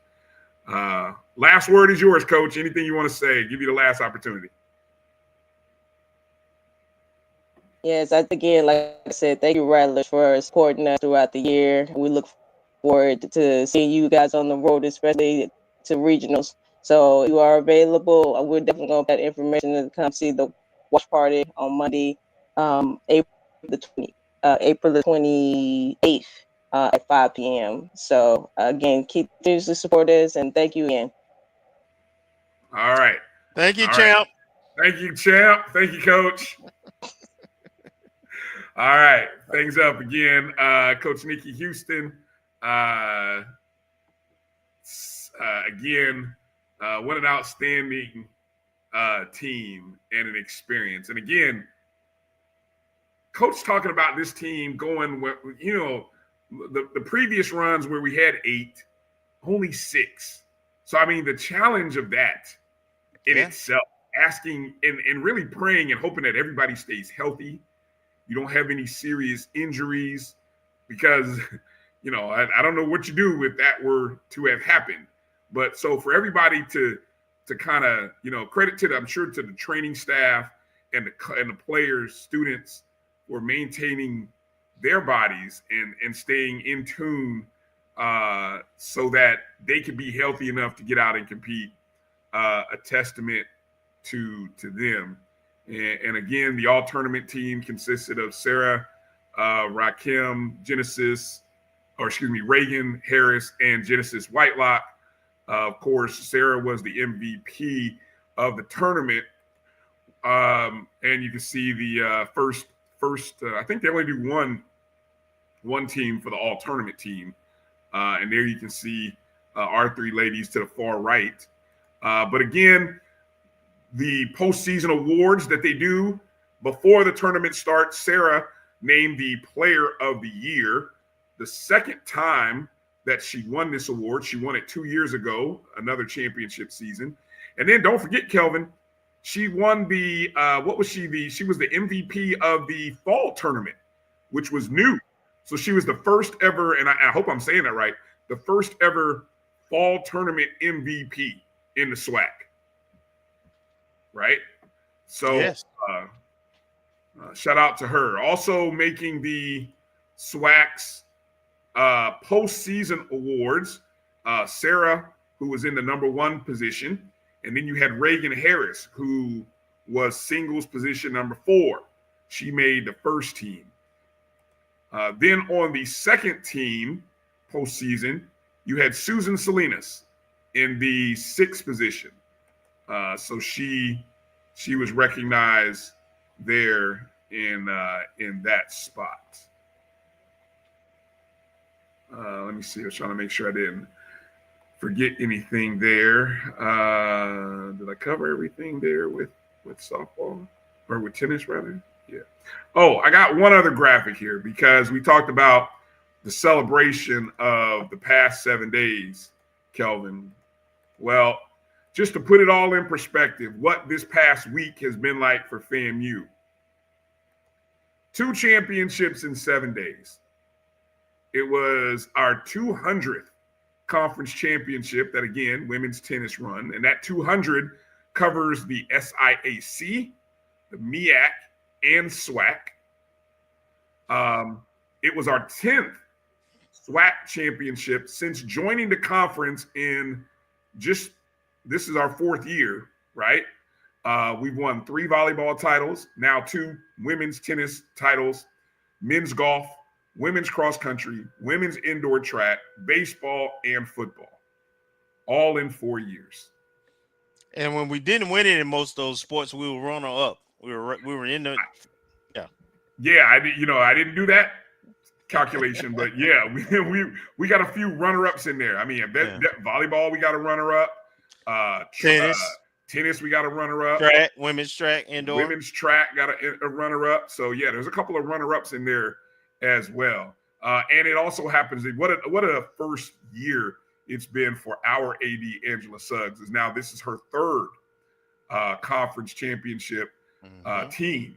Of course, it started with volleyball, golf, and now tennis. And of course, as someone nicely said in the chats earlier, 201 is loading because we have softball tournament coming up May 6th through the 10th. Yep. Outdoor track the next weekend, or sort of on the heels of softball, outdoor track. And then you have baseball at the end of May. So anywhere from 1 to 3 are all in play for this year for FAMU athletics. And so 201 is loading. Well said. Any thoughts on just when you kind of look at these numbers and just what has been done? What are your thoughts there, Kelvin? Man, I'm just proud. I'm ecstatic. It says the caliber of coaches and players we have and staff, and they're doing this without the maximum level of resources that they use, and they're committed. We got continuity. The coaches we brought on have been with the program, have been, with the team, and are also our graduates of the university, alumni. So, but they're here. They win a lot. They recruit well. We talking about highest GPAs in athletics and golf and tennis. So the kids graduate. They represent us well. Great character. So are the coaches. So my appeal to Rattler Nation is, we winning championships. We got to give more. We got to give to it hurt a little bit, and push some more initiatives. And it's also important because we want to maintain this talent that we have. Golf mentioned that, it's a lot of freshmen on our team. Tennis has 3 of their top 5 coming back. And we want to make sure that, they have everything they need so that they will come back and continue to come back. I'll also remind everybody, and I saw a post, this came from AD Suggs, I saw it on Facebook, but if you donate today, and I'm going to put the plea out here, and I don't know what number we could encourage people to do this with, Kelvin. I don't know if 2025 or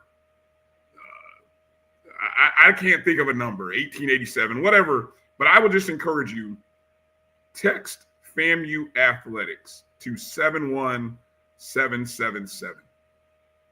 That's FAMU Athletics to 71777. That link, the same link that we used during our Day of Giving, is still active, and you can still support our championship winning programs that way. Rick Kinsey did send that information too, so check either your text or the Twitter account. Okay. I'll look for that here coming up out of the break and see if I can pull that together. All right. Coming up on the other side of the break, we got a special guest going to join us. Special guest. I'll save it for you, Kelvin. We'll see if you can guess who it is that's going to be joining the show in the last half hour. And we still haven't got a chance to talk about softball's big sweep over the weekend, catch up on all things baseball, and track and field. Just finished with one meet in Gainesville, and they're heading out to Pin relays. Yeah, the historic pin relays this upcoming weekend. So we'll get a talk about golf, and then also make mention we're still not done. A lot of football recruiting news. Some guys hitting the portal, some guys being recruited. We all expected it, so let's not all be surprised. It might surprise some of you as some of the names, but to others, we're not so surprised. So we'll share some of that right on the other side. So hang tight for our special surprise guest and a little bit more information. You're watching the O&G StrikeZone. Hit the thumbs up and the like button, however and wherever you're watching our show. We'll be back right after these words.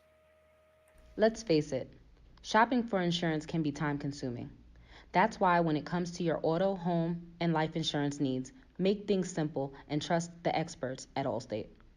They will help you get the coverage that fits your needs while helping you bundle your life, home, and auto policies.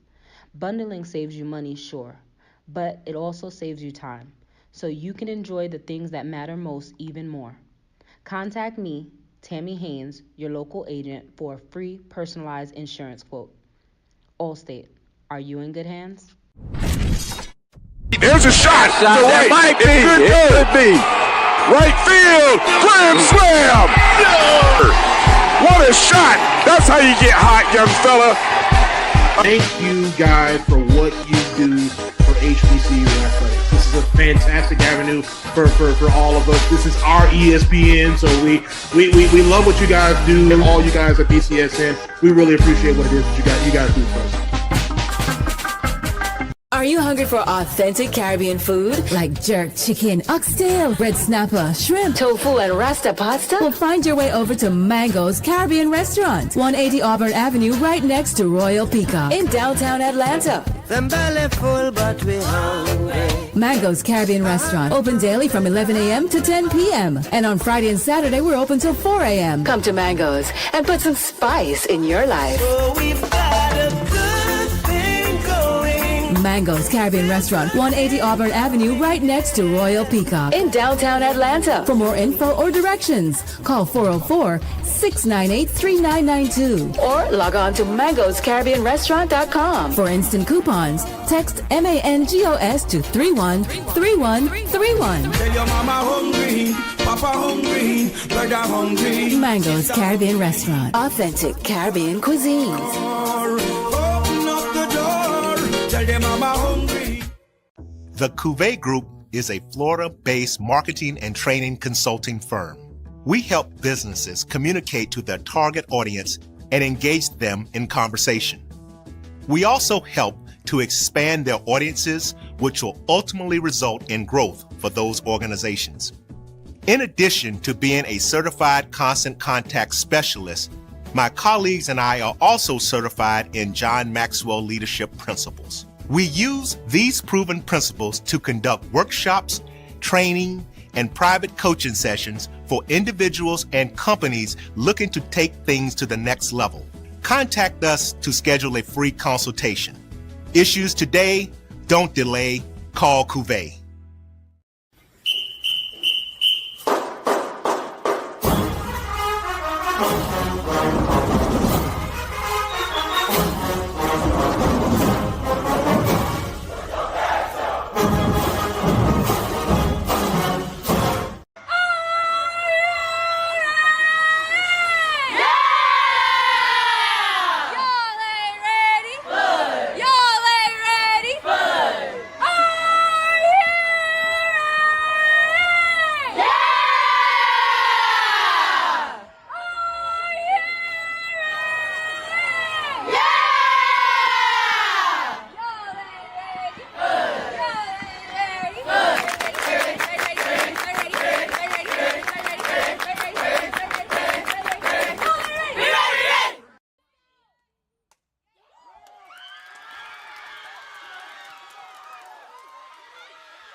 This is actually my first walk-off, so I can't express just how excited I was to do it for my team because they do everything for me. I was behind the plate the whole game, and so I knew his strike zone very well.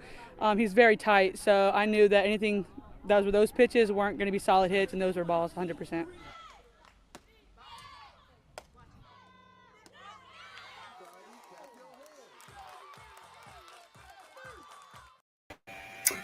Welcome back to the O&G Strike Zone. Y'all ain't ready? Bryan Fulford, Kelvin Rozier, and look who popped in. None other than Marcus Green. Black Tony, everybody. Black Tony. What's up, Marcus? Doing all right. How are y'all? Hey, doing well, brother. We're good. We're good, man. That video, courtesy of WCTV, of none other than Keely Spooner, the catcher, who once again, with that time, it was a walk-off hit for the Lady Rattlers in Game 3 of our series against Bethune, trailing 3-2, bottom of the 7th inning. Spooner hits a 2-run single there to bring 2 across as FAMU would get the 4-3 win and improve to 17-4 in the SWAC, 21-17 overall, taking the sweep from Bethune, who beat us 2 out of 3 games the last time we played them at their place. So you heard Keely there. And just for people who forgot, it was Keely who broke up the she didn't break up the no-hitter, but she brought home the game-winning 2-run homer against Jackson State in the deciding match of that series just a couple of weekends ago. So talk about being a big-time hitter, big-time player. That's what she proved to be. And again, going back to that series, we took game 1 and 2 by a score of 5-1, and then 1-0 in game 2 of the doubleheader on Saturday, and then of course 4-3 in that final game. Did I even?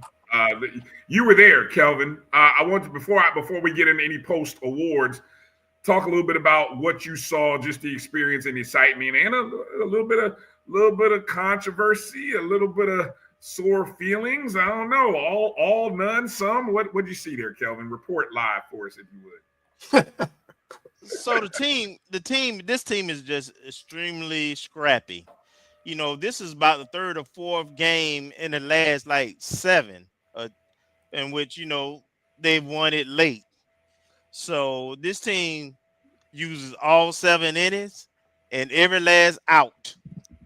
So, you know, the Sunday's game, you know, they were behind pretty much the entire game, but, you know, it was in striking distance. They were playing well. You know, Bethune, you know, was also competitive. It's a rival game, top 2 teams in the conference. So, you know, it was going as expected. You know, it was competitive. And I was surprised at the lack of sportsmanship that I saw displayed by Bethune at the end of the game. Once we did that game winning hit, I think their dugout as well as some of their fans thought there was a couple of calls that didn't go their way in terms of balls and strikes. And I would say that I didn't see nothing egregious. I thought, but the balls were balls. And as Kaylee artfully articulated, the ump was very tight with his strike zone for everybody, so he was consistent. But I think it was more the fact that, you know, they lost 1-0 the second game. They had lost 5-1. We gave them one in at Bethune. They won one like that against us there. So you know, I think their emotions got the best of them because they were chirping a lot. And after the game, once the game winning hit was done, our ladies were lined up to, you know, do the handshake line, and Bethune didn't do the handshake line. They stayed away in the outfield with their coach, and you know, so there was no handshaking after the game. Then also there was a fan that was extremely demonstrative and vocal and kind of rude and obnoxious, and our AD did a good job of going and trying to talk with the patron as as they were leaving, and try to calm down and just display good sportsmanship as the whole school. But they, I was disappointed in the sportsmanship of Bethune for that game. You win some, you like I say, they had beat us with a last second victory down there, and it was a good game. It was a good, hard fought, competitive game, and our girls put it out. Marcus, you want to add anything there on softball before we get your thoughts on other things? Great weekend, getting that sweep. And yeah, it was getting kind of tight in game 3. I mean, I didn't see it, but I was just trying to keep up online as much as I could, and pulled it out. Got the sweep, kind of handled things on that side of the diamond. And I think we have an upcoming series. I think our last series of the regular season against Alabama State. So that's going to be interesting. I think it's at their place, if I remember, because I think we play them here or play them in Tallahassee to open the SWAC play. Yes, so, Alabama State. Yes. So Alabama State stands in the way of maybe having a 20-win conference season. And I was taking a note of that, and I was like, that means you got to play against Coach P and try to get a sweep. Yeah, to get a 20-win. And it'd be nice to have a 20-win season. But it's going to be tough. But they're peaking at the right time. Yeah, great comments in there. Iria, she's a softball alum, and she said, look, it's always been that way. So she would know. And definitely Corinthian was there. EA, and it does. Look, EA, he's not lying. Remember the end of the basketball season, the regular season game, FAMU and Bethune. That game ended, and so, it's just gonna be that way, I guess. It will make for an interesting tournament. I will say that because of the formatting, it'll come down to a potential either elimination or an advancement day when you'll see somebody from the East, because the first round is usually East versus West. So unless you get a situation where you get 2 East teams moving into the second round, which then would put them closer to the championship, or you end up seeing potentially somebody from your Eastern side in the losers bracket, which ends up being an elimination game. It'll be interesting. It'll be interesting to see. But as you guys mentioned out, we closed the season against Coach P and Alabama State. And like Marcus said, look at the softball standings. We have a chance with a sweep to get a 20-win season. We have an opportunity to be the only school, because you look at the numbers now. Prairie View has already clinched the West. There's only one more weekend of softball left. So Prairie View has clinched the West. There's no need for them to make up the game they're short. So they won't reach 20 wins. If FAMU can win out this weekend with a sweep, our 3rd consecutive sweep, that'll put us at 20. And we'll be the only team. And I would think that might even get us the #1 overall. I don't even know if that matters, though. Does it even matter in the softball tournament? I mean, because since it's East versus West, it doesn't really matter, right? I'm not sure on that. I have to look that up. Okay. Somebody, one of you guys out there can help us with that in terms of the seeding. But I will say, based on we have a 3-game lead over Jackson State. So essentially, we really just need to win 1 game to clinch the Eastern Division. So with the way the numbers are set up, 1 win combined with, regardless of, all we have to do is win 1 to clinch the East, or Jackson State loses 1 and we clinch the East. So that's pretty much how this can play out. We hold a tiebreaker. We hold a tiebreaker anyway, so it don't really matter. We do. So that's the one positive thing. And as you see, we're the team coming in that's a 6-game winning streak. So a lot of positives here for Coach Beal in year number 1. So Corinthian gives me an update here. Okay, so it's 1 versus the 4 in the West. Okay.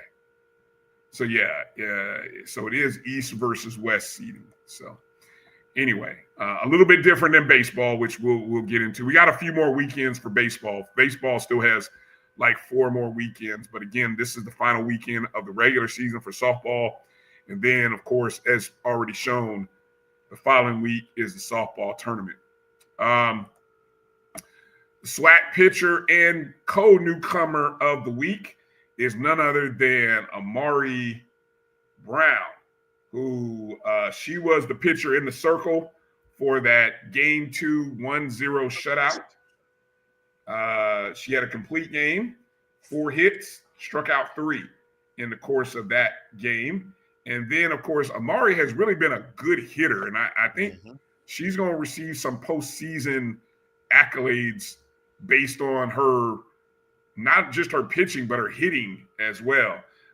She was 2 for 8 at the plate with an RBI and a double during the series. But again, what she did is definitely up there. And again, I think Zoriana Hughes, of course, she continues to roll. I was doing some statistics, looking at the statistics in the conference, and Zoriana is leading many of the pitching categories.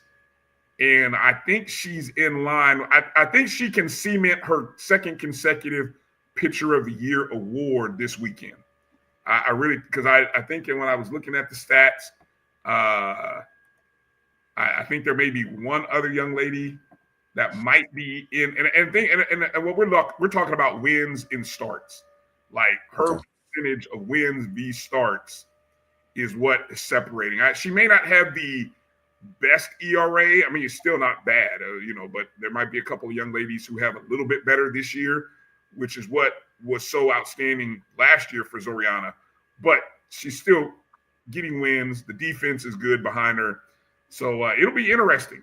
It'll be interesting to see what happens. And I wouldn't be surprised if Coach Beal ends up being Coach of the Year. I mean, first year. Have to be.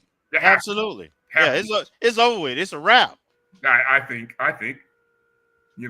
first year in, and this team on the verge of, as Marcus said, got a chance to win 20 in conference play. I think that's definitely worthy of. Not just her first year, by the way, her staff together first year, right? So, good job to her and the staff, man. They've done a tremendous job with this team. Exceeded expectations. We always think we're gonna win, and regardless, and we generally do, but to actually go out there and really kind of dominate the East, which is the stronger side, and win all but one series against the East is year one. That's big. That's big. So great job, coach and coach's assistants. Yes, indeed. So I want to encourage whose defense Corinthians he talking about? Amari's defense? I wonder if that's what he's talking about. Amari's defense. I don't know what other position does she play when she's not pitching. Corinthian area, somebody you guys know. Put that in there. Let us know. But any of the Rattlers that are going to be in the Montgomery area this weekend, make sure to get over to Alabama State and go support. Go, Dr. Lori. Well, oh yeah, that's right. Okay, she's a shortstop. Brown's a shortstop. Yeah, thank you, Gail. So yeah, so I mean, she's in line. I'm first team SWAC right there with Brianna. Who knows? I don't know. I mean, we might have at least about 3 or 4 Rattlers on the first team. Easy This year. That's right. So that's this weekend. So I encourage you guys to get up there. And then the postseason awards. Again, you saw the postseason. The tournament is in Biloxi, Gulfport, Mississippi. Gulfport, Mississippi. Man, that's my birthday week. I wish I could like just take off and be there for that. Anyway, one of these days, I'm not doing my other thing. Anyway, all right, let's talk about baseball because it's been a tough go of late for the baseball team. Matter of fact, had a home game today against Mercer University. I feel like this is how many times have we played Mercer? Is this like the fourth or fifth? That's what I was gonna say. Yeah, it seems like we're playing them every other Wednesday. Yeah, I don't know what kind of agreement we have, like playing a 4-game series over the course of 6-7 weeks. But today, tough contest. We lost 4-2. Had an early lead thanks to a home run in the bottom of the second inning. That home run by Ethan Miller. And we held that lead until we got to the top of the 6th inning. Gave up 3 runs in the top of the 6th. Tried to come back and answer in the bottom of the 7th. Brady Popple with a home run of his own to right field. Cut the deficit to 3-2. But we gave up, well, for Mercer, what would be an insurance run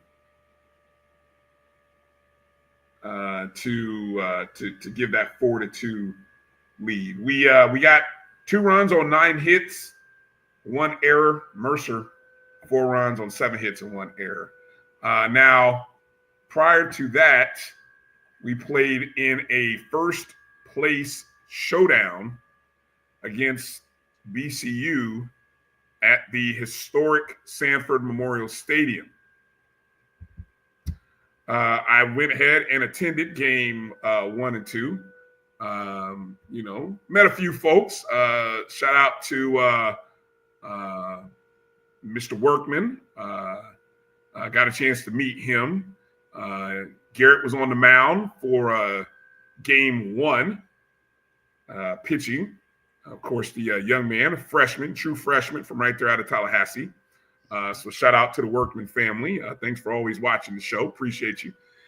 But it was overall a tough weekend. Tough weekend for FAMU as we would be swept.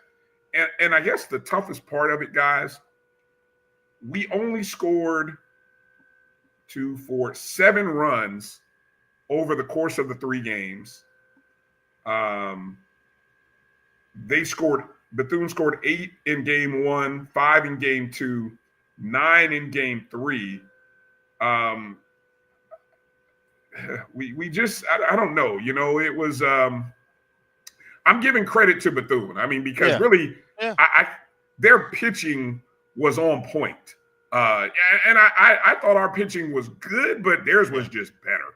And their hitting was good. And so very timely. Coach Hernandez, look, that was the 6th series win for Bethune. I mean, they are in first place by now 3 games over us and 2 or 3 other schools. And there's a reason. And so they are who we are all chasing right now. Any other thoughts that you guys have regarding the baseball series, which, we're in a bit of a slide right now. I mean, we've lost now 6 in a row heading into this weekend series hosting Grambling. So first thing I'll say is that, I got to give credit to Bethune. I've actually watched them a couple of times outside of conference. They beat North Florida and JU also, along with sweeping us over these last 5 or 6 games that they've played. So they're playing winning baseball right now. And they're pitching, as you mentioned, their pitching is consistent and their hitting is consistent. The one thing with FAMU's team right now is our batting has fallen off a little bit over these last 2 weeks, right? We playing good teams now, and we are competitive in the games, but we're just not generating enough offense consistently enough, right? Poplar's going to be the conference player of the year, no doubt, has to be, right? He's consistent, but outside of him, it's been hit and miss over the last 2 weeks. Now, this series against Grambling coming up is important because they tied with us for second place. So now we're starting to. This is the second half of the season. We starting to position ourselves, and we don't play. We've already played Alabama State and BCU, right, head to head. So I think one of the Texas schools and Grambling are the only other teams in the upper half of the SWAC standings that will play. Everybody else, is kind of follow along. So we should be able to, correct the ship. Now we are playing without our number one pitcher, who was dominant. Number one pitcher was going to be the pitcher of the year in the SWAC, right? So but our pitching is still holding up. We still got good arms. We just got to get the offense going. Might have to manufacture runs a little more, be a little more aggressive. Change up, our first pitch strikes. We might need to swing at the first good pitch we see. I know. But yeah, this is important series this weekend. So, anybody in Tallahassee area, come cheer these Rattlers on. Let's get back, get the winning taste back in our mouths. And look at this. That's the kind of competitive team that we're dealing with. They continue winning. Just beat South. They beating everybody in the state. Beating everybody. Exactly. They beat everybody in the state. Everybody in the state. Yeah. I mean, just right now they're hot. I mean, they're just hot right now. So I mean, still a lot of there's still what 4 more weekends to go. So we're 3 games behind. Again, hold on. I think I've got the standings here. I got the baseball standings. There we go. So you can look at the baseball standings right now, and we're in that. Now, the interesting thing is with the Texas Southern and Grambling, both of whom we do see. Again, you mentioned Grambling State this weekend, and then we're on the road for the Texas Southern series. Now, it'll be interesting to see. We've always had a belief about the teams out west. Mm-hmm. It'll be interesting to see how we compare to them, because that's, again, what's fascinating about the new dynamics of the baseball scheduling. Bethune has a series against UAPB, Arkansas Pine Bluff. And if you've been paying attention, they kind of hot. Don't let their record fool you. They have smoked, who was it, Southern? And then who was it that they smoked the week before? I shouldn't say smoked, but they swept Southern, and then they swept whoever. I think the series before that was maybe Grambling. Mm-hmm. So UAPB has somehow figured something out, and they're playing good baseball over the last couple of weeks. I'll be interested to see how they maintain that against Bethune this weekend. Yeah. Marcus, you got any thoughts there? Anything you want to add regarding baseball? Yeah, I was a little disappointed in the series this weekend. I thought it was a showdown for first place, and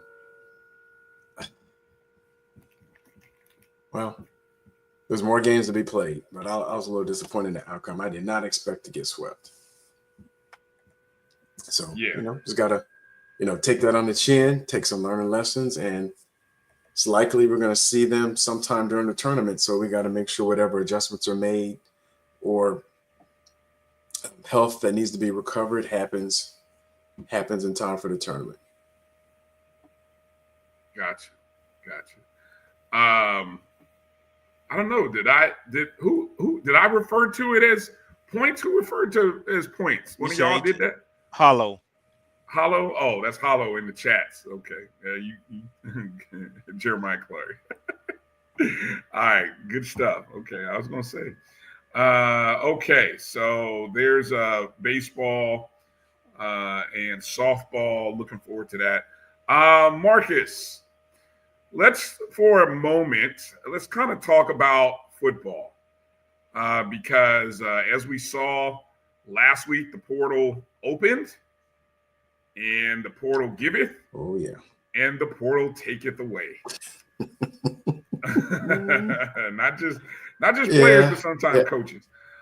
The biggest names that hit the portal.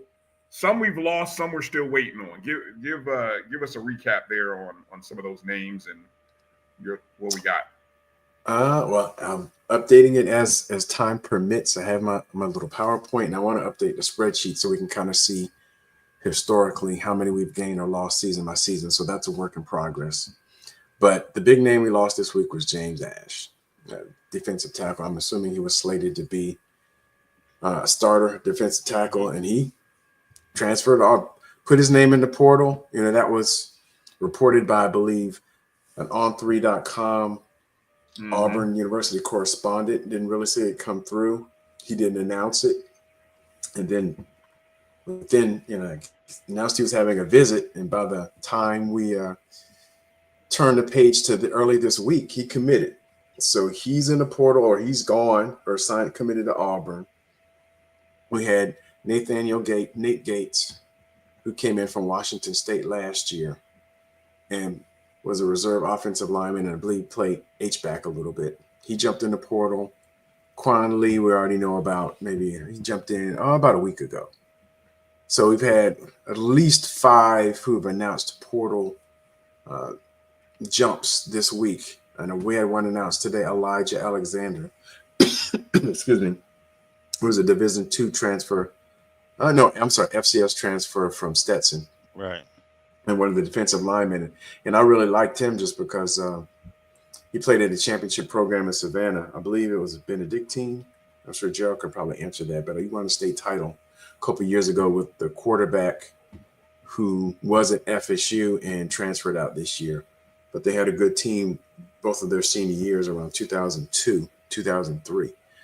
So there's some depth on defensive line we need to recoup. And that's not forgetting any earlier transfers we had earlier this year around December at the opening of the first period. And also Kobe Gross did put his name as a portal entry. And he did so for a short time last year as well. So we'll see if at this time if he's just looking around, or if he gets some offers that he can't resist. But we have about, let me see, count them up. 8, at least 15 portal entrants since last fall, since last season. The first of which was Jalen Ward, wide receiver we got from FBS. I believe it's from Middle Tennessee State. And then there's a couple offensive linemen noted. We took some hits on the special teams. Michael Smith, our long distance kicker. I know he jumped in the portal. I haven't seen him commit anywhere, but Trey Wilhoit, he jumped in and I think he signed with Coach Simmons. And Judify Michael, the reserve defensive back. David Jordan, who was on the quarterback, came in from JUCO last year. 2 offensive linemen, Janik Ugunlade and KJ McCoo. KJ McCoo committing to Tennessee State back in January, and Janik Ugunlade committing to New Mexico State late January, and defensive back Braylon Oliver. So those are the ones that announced, at least the ones that I've seen on social media. There may be more. I don't know to what degree. If we'll have more portal entrants based on what's the number. What's the number? I'm sorry. What's the number since this past week? I mean, for the new window, 5. Yeah, the new window. Okay, so 5, just 5. So 1 wide receiver, 1 offensive lineman, 2 defensive linemen, and a tight end. And let me just remind people, we just had ESSA interviews for the team, with the coaches and the players. And so, some people may be on partial, some of them may have had full rides, some of them may have lost scholarships. I think Ash is in the category where he just had some offers, and obviously he's going to a SEC program. So, that's going to happen when you have those kind of offers. But the point is, people get in a portal for many different reasons. So it's a reality that we have to live with. So far, it's not hitting us like it did in previous years, or at least last year. And so hopefully that trend will continue. And Ash, if I could add, James Ash was one of the names that was widely believed to being tampered, if we want to use the word tampered with, or being sought after by other schools. That was when we were at spring practice. We knew that there were people that wanted, James Ash. So when we see how quickly he moved, let's not be surprised that happened as quickly as it did, because the seeds had already been planted, apparently. Yeah. So, now I would say for the other guys, they're fishing, and again, it'll be interesting to see what happens, because Coach Colsey has made it very clear that, well, based on what we believed to be coming, that he was going to have to make some cuts. Now, I don't know if this is a transition to the latest news regarding roster limits and things. I don't know. Do you guys want to go there for a quick minute, or do we want to kind of go back to other football related stuff? Let's talk about offers. Okay. Yeah, let's go back to football. And so, as you're saying, the portal giveth and portal taketh away.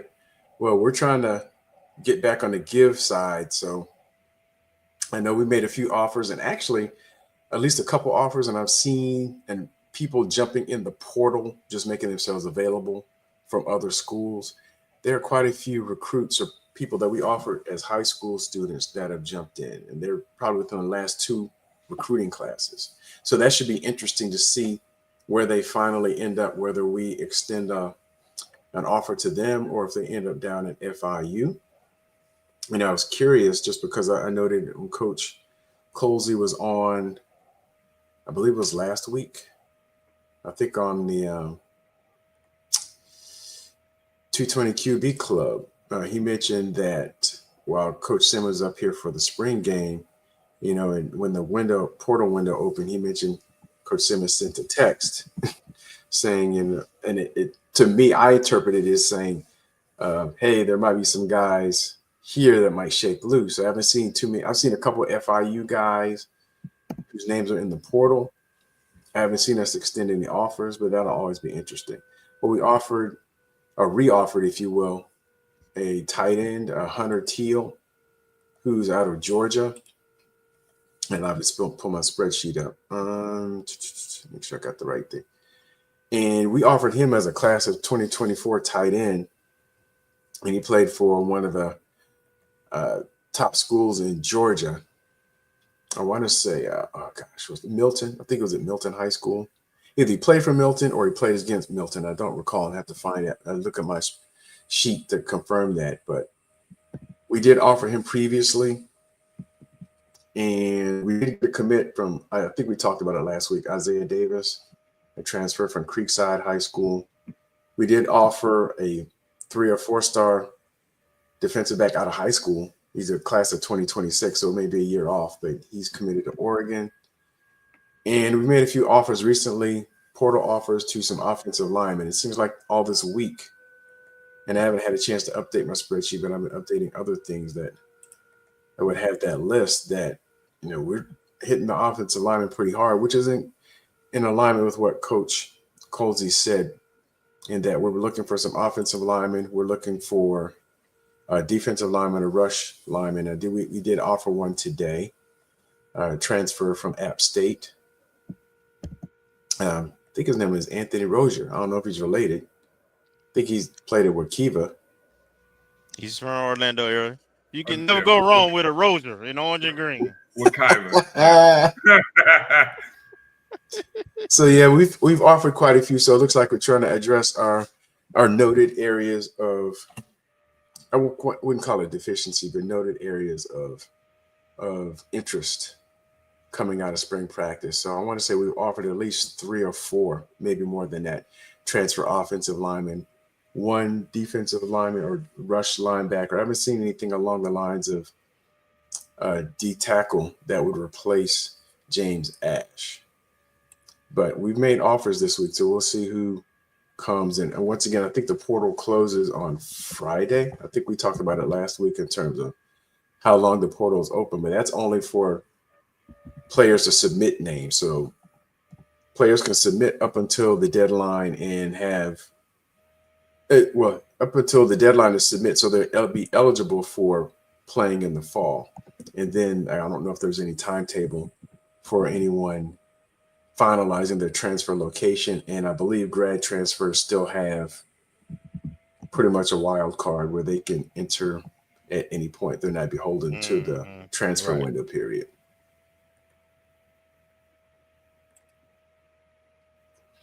So I know. I mean, we've offered, let me see, I'm going to count them up. 1. Question for you, anybody, either of you from EA.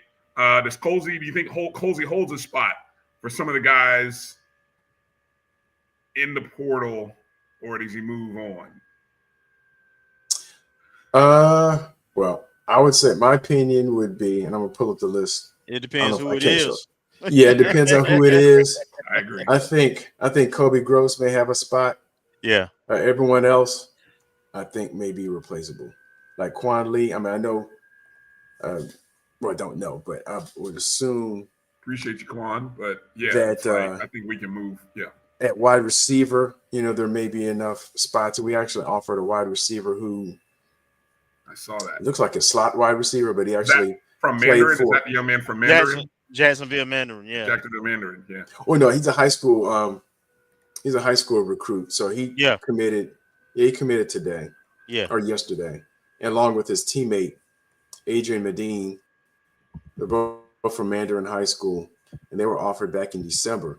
But we did make an offer to a slot wide receiver, maybe bigger than a slot, might be 6 feet, who actually played for Coach Jeffries at Western Illinois. And he's a JUCO from California, so they have that in common.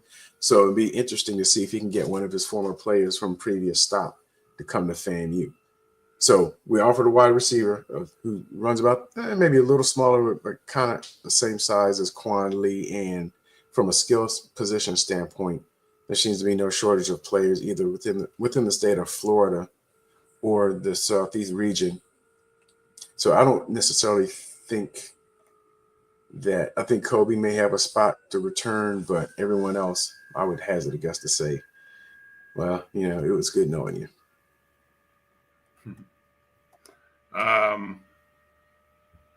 Eli Aragon, 6 foot 190 from Oxnard, California. So he played JUCO at Ventura College and then at Western Illinois last year under Coach Jeffries. I'm noticing, did we got a couple of guys from Mandarin. I saw the notes from Tim and Marvin there in the chats. We picked up a few guys from Mandarin, Jacksonville Mandarin, correct? 2. Yes, that's what I mean. The 2, we picked up the wide receiver and Adrian Medine, and who's the defensive lineman. He goes about 6'2", 300, and wide receiver. I just saw his commitment tweet. He actually committed a couple of days ago on Instagram, and then he put it on Twitter today. So that's at least 2 from Mandarin High School. Mm-hmm. Okay. Any other roster-related news or notes or? Nothing of note. I just need to catch up my spreadsheet, and hopefully I can next time have an update in terms of the overall egress and ingress of transfer players since the portal era, so we can kind of see, because it's always curious to see, the volume of how much we have leaving versus how much we have coming in and where they ended up. And there's a lot of the players this year I have as to be determined. I haven't seen anything where they ended up. So I only have 1, 2, 3, 4, 5, 6, 7 out of the maybe half of the players who jumped in the portal that I've seen where they've landed. Not to say that if I haven't seen it, that they haven't ended up somewhere, but just from trying to track on social media, maybe half the players that jumped in the portal have committed somewhere and the other half are still out there. The portal for football and basketball is on Swole, and there's going to be a lot of kids who get stuck in that portal because you remember the FBS has roster size limits now, so they're not carrying the 135 anymore. They can only carry 105. Well, we don't know that. Based on the latest news that came out today, that may change. Yeah. Coming. What time was this? This was just about late this afternoon. So Bryan, before you go there, real quick, the problem is, it's the summer now, so at this point, teams kind of know who they have, and unless somebody gets hurt late or something, you're not going to come into a program and contribute at this point if you're trying to move up, especially at the Power 4, Power 5 level. Especially when they got money involved in this thing. So I hope that the players who are getting in the portal understand and recognize that there's not only that uncertainty that you finna describe, and when it's going to be finalized, but the Power 4 schools, they already made their decisions in terms of their rosters, right? So, but a guy like James Ash, though, well, he had a place to go. He didn't go in there fishing. Correct. Good point. Yes, there's a difference. There is a difference. He had a place to go. We found out where as the news broke, but that's why it moved so fast for him. And there's also the revenue sharing component, which is presumably happening in the schools like the SEC, where, a lot of people will look at his move and say, oh, are you going to be anywhere? You're not going to be on first team, or are you really going to be on second team? You might be the third team guy. Hey, guess what? It won't matter. He's practice body that's about to get paid, like probably close to 6 figures. Well, it depends what you're trying to do, though, right? Well, I get it. If you want film and you want a legitimate chance to even be considered for the next level, you got to play. So I'm just saying, is $5,000 for a semester really a good trade-off if you love the game you want to play? Do you want us to play? It's a little more than that, but you can slice it how you want to, but that's what it comes down to. All you got to do is let every player who was a starter for us who went elsewhere that went up. We have a track record. We have history. Here's the challenge.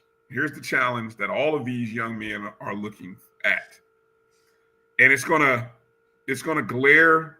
It's gonna show this weekend. Obviously, this weekend being the NFL draft. For any of these players that have visions and desires of playing in the NFL, the reality and truth of what the relationship that NFL and the Power 4 conferences have built. The Power 4 conferences are the spring league, they are the minor league system for the NFL. That's how the NFL treats it. And so for everybody else, you are the diamond in the rough, the needle in the haystack, and so all of these guys are trying to do what James Ash did, which is have a couple of good seasons, make it on the all conference list and then upgrade. Now, I'm not saying all, but 70% of them are probably in that mindset. I hope I'm wrong. Maybe I'm wrong. But I think I think you're a little off, but everybody's got their opinion on it. I would tell you, having talked to some coaches, some folks, administrators at at some of those programs, and I've said it on the show before. If you going in the transfer portal, you better go in the first window in the at the end of the fall prior to spring to have any chance to contribute. You know who's not getting drafted or making a roster from those Power 4 schools? The people on the bench. You know who is making rosters in the NFL over the last 4 years?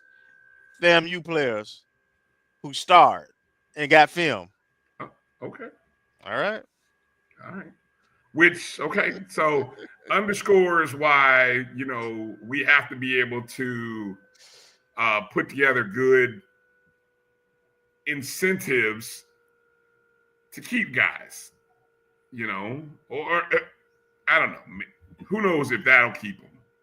But at least you got to be able to present something, I think. Yeah, no, maybe. I don't know. So I will just quickly share what I was mentioning about rosters.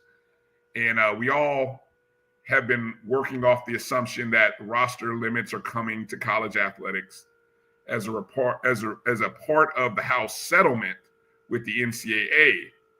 Well, today it came out that the presiding judge, Claudia Wilkin, issued an order which, in short, is giving the attorneys 14 days to phase in and grandfather in roster limits, or she will deny the House settlement. So essentially what she's taught, because they want to go cold turkey with the roster limits this fall. That we're all on the same page. That is what the hope is. And we've heard on our show, we've heard Coach Mike Rice talk about what he has unfortunately might have to do for his program. We've heard Coach Colsey talk about it.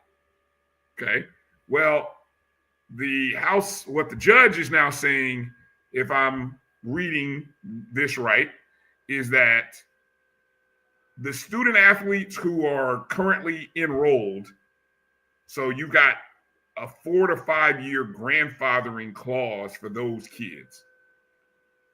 And then, which the numbers obviously can't be such a hard line number, because it's almost like the whole COVID thing where you had COVID kids that got an extra year, and we're still seeing the ramifications of that, right? Which I think the COVID kids should officially be done. This will be the last year for COVID kids, maybe? I think so, yeah, but if this was the last year for the COVID kids in terms of strictly for COVID waivers. Yes. 24-25 was the last year. Yeah, this current one. Yes. Okay. No, what if they were JUCO? How does that? That's a whole nother thing. That's a different thing. That's a whole it's different not thing. a COVID. Yeah. Right. That's a whole nother thing which entered into everyone's life this past year. So that's what I'm saying. There's so many things happening right now. And I think the NCAA's effort was to say, okay, let's try to streamline this ASAP and just cut it off. So obviously, kids who jumped in the portal, who we've already talked about, kids who jump in the portal, well, now the guys are going to get stuck, as you pointed out, Marcus, because the opportunities, even though more kids are jumping in the portal, the opportunities are less because the schools are chopping off their numbers.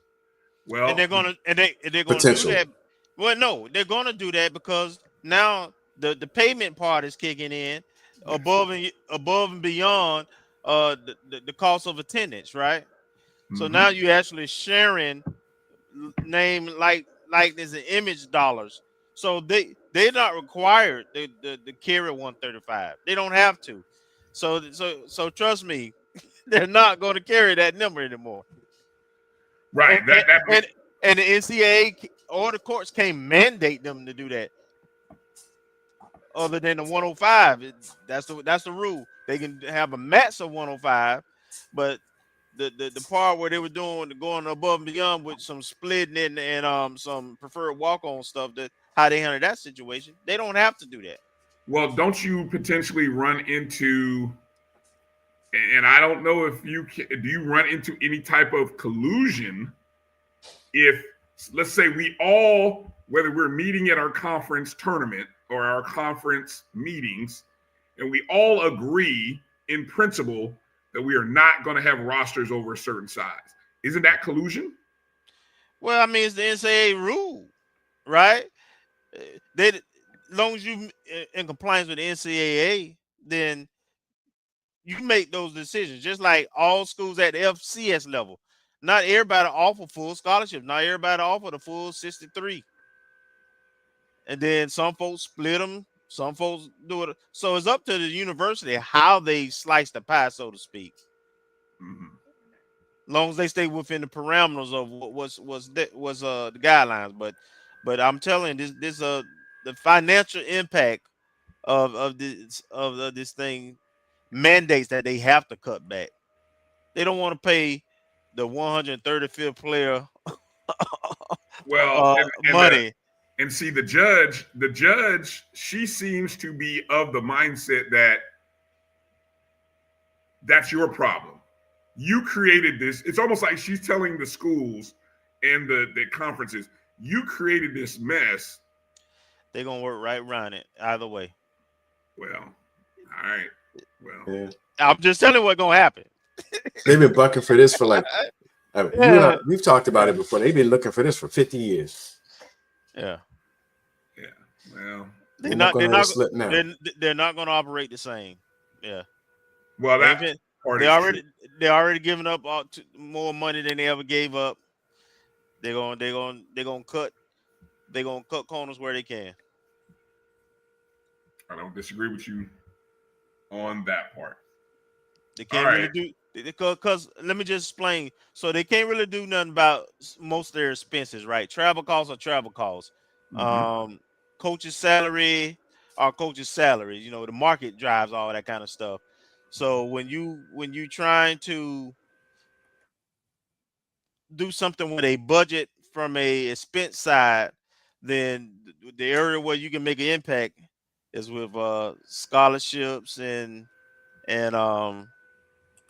cutting back of certain staff a little bit. But you know, your two biggest factors are scholarships and salaries in every athletic department, no matter what level you're at. And neither one of them you have much control of as the athletic department. Your school charges what they charges for students to attend the school, and the market, the coaches market drive how much you pay your coaches. So yeah. Any other football recruiting tidbits that you want to get out, Marcus? Nothing that immediately comes to mind. Okay. You did. I want to give you a chance just to kind of, as we kind of go back here, I want to give you a chance to maybe get a thought in here regarding the news, of course, of Charlie Ward being named the head men's basketball coach. What are your thoughts? Well, I guess the first and foremost, compared to the last couple processes, it was very quick. Mm-hmm. Didn't seem like it was second guessed. I don't know if the skids were greased a little bit earlier in a combination of faith in VP Suggs or all of the above, but there was a quick turnaround. She had name on the list. She went out, made the pitch, and it was accepted. So I think that first and foremost, in terms of the process went very fast, which is not something that we typically see. in some of the past few searches.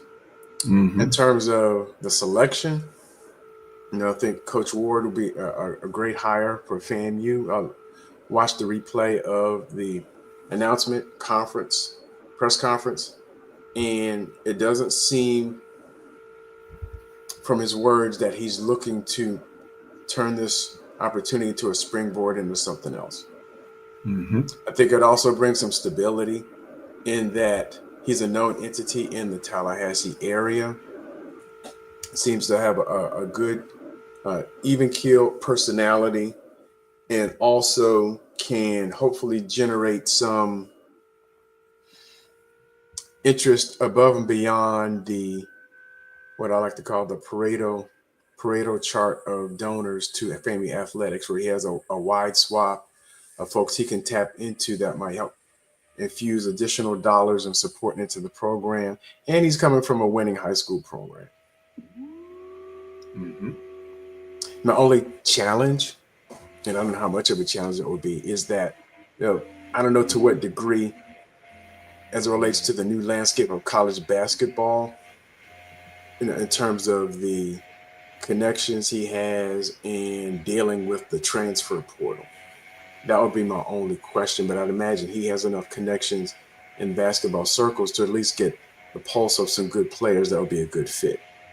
But overall, just not having been in the collegiate environment, I would need Kelvin or someone else to kind of give me some insight in terms of how will it be tough sledding, will it be a learning curve, or will it be a bumperless transition for him dealing with the transfer portal and the new mindset and paradigm in college basketball?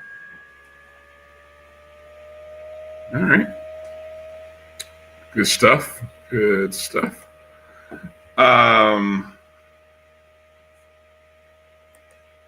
We obviously today being Wednesday, coming up on tomorrow will be the first Board of Trustees, FAMU Board of Trustees meeting since the release of the names for the 13th president of Florida Agricultural and Mechanical University were released.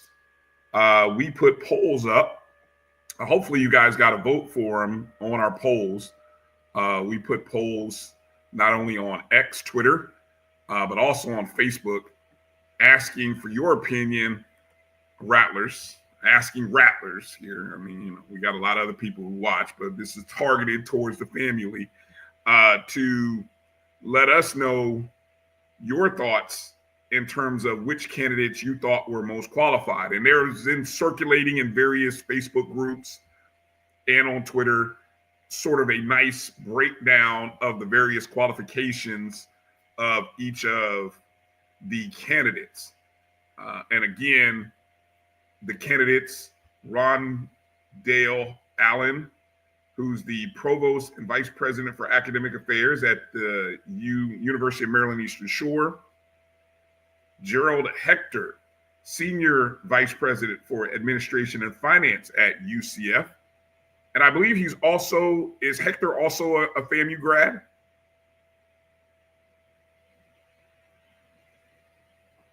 I don't know about Hector. That's the UCF guy, right? Yes.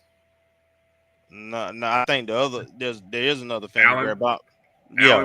Allen. Okay, Rondale Allen is the FAMU grad. Okay. Then you have Marva Johnson, the only female of the group.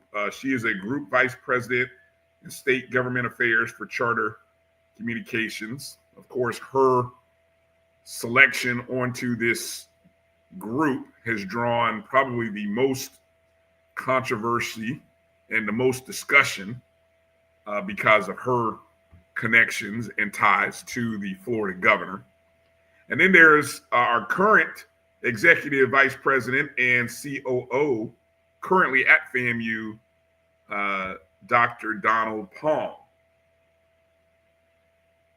And those are the names that were identified. And so I believe the 15-member search committee will go through their first meetings tomorrow. And we've encouraged people to voice their concerns, opinions, and thoughts on various topics in the past to the president, to the board of trustees, even the athletic director. If you the previous one, you could never find her email. But anyway, if you have a thought and opinion, and I've seen various form letters, great job by those who have put that stuff together. I would encourage you tonight, or either maybe first thing in the morning. I'd probably do it tonight. Make your voice heard. Send emails to the board of trustees. Let them hear from you. This is your way to be a part of this process. At some point, they have to know and hear our thoughts. They have to know and hear from us. So I will encourage you all, Rattler Nation, those watching our show, to send in your letter. Do what Lil Baby did. Write your letter, send it in. Let them know who you support. Let them know why you don't support this kid, why you shouldn't support this kid. All of that helps them. Because, again, they are supposed to be working on the best interest of our beloved university. And so they need to hear from you. I don't think they can I don't think they will make this decision in a vacuum without hearing from us. So we have to be steadfast in using our voice. Is there anything you guys would like to add regarding this process, this search, any particular candidate? Well, what I'll say is I would like to see our DSOs and leadership, NAA president and so forth, the board, to be a little more vocal on this and push for as much transparency as possible. And it's important. And another reason why it's important is there's an inquiry from SACs about the influence of the board. I saw that. And I just posted, 2 links to the article. There's a local longtime professor and politician who's also asking to halt the process altogether because there's concern about a person who was put on the list when it was only supposed to be 3 at the assistance of the chair. At least that's the accusation anyway. So Rattler Nation, we have to be vocal and we have to leave nothing to chance. We, one is not like the other in terms of credentials.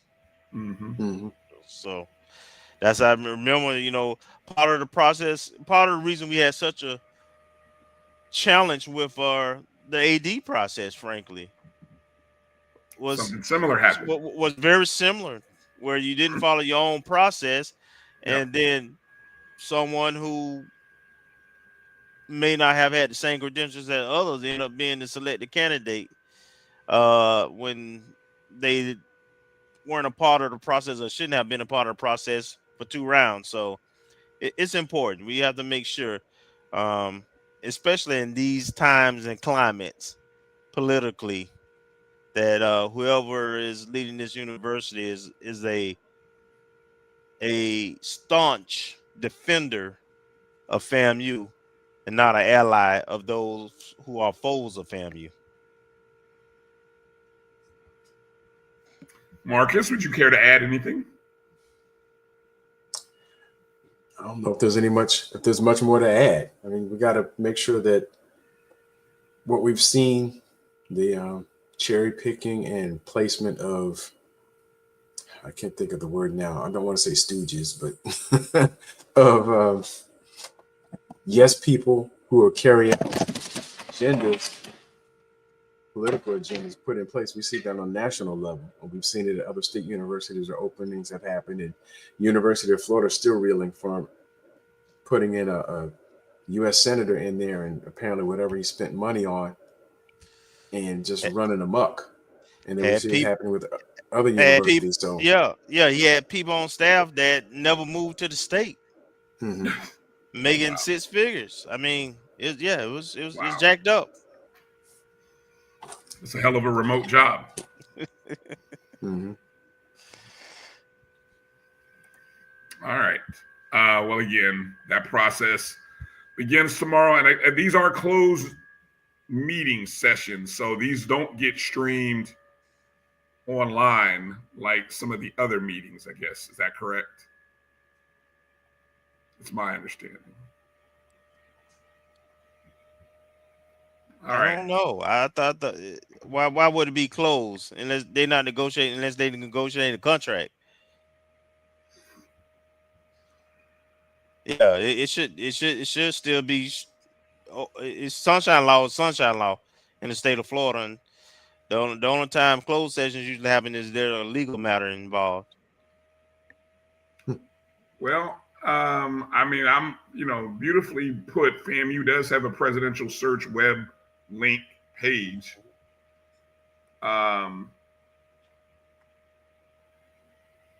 You can meet all of the people who are a part of the search committee.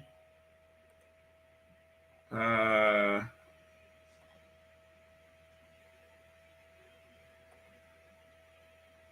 campus visits have already occurred. Let me see, stakeholder input. Okay. I don't know what that is. But anyway, news and updates. Last page here, and I don't want to hold us on. I don't know, guys. I think this is a closed meeting.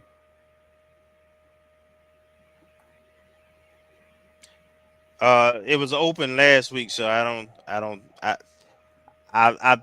don't think that's the case, but I'll look it up to make sure.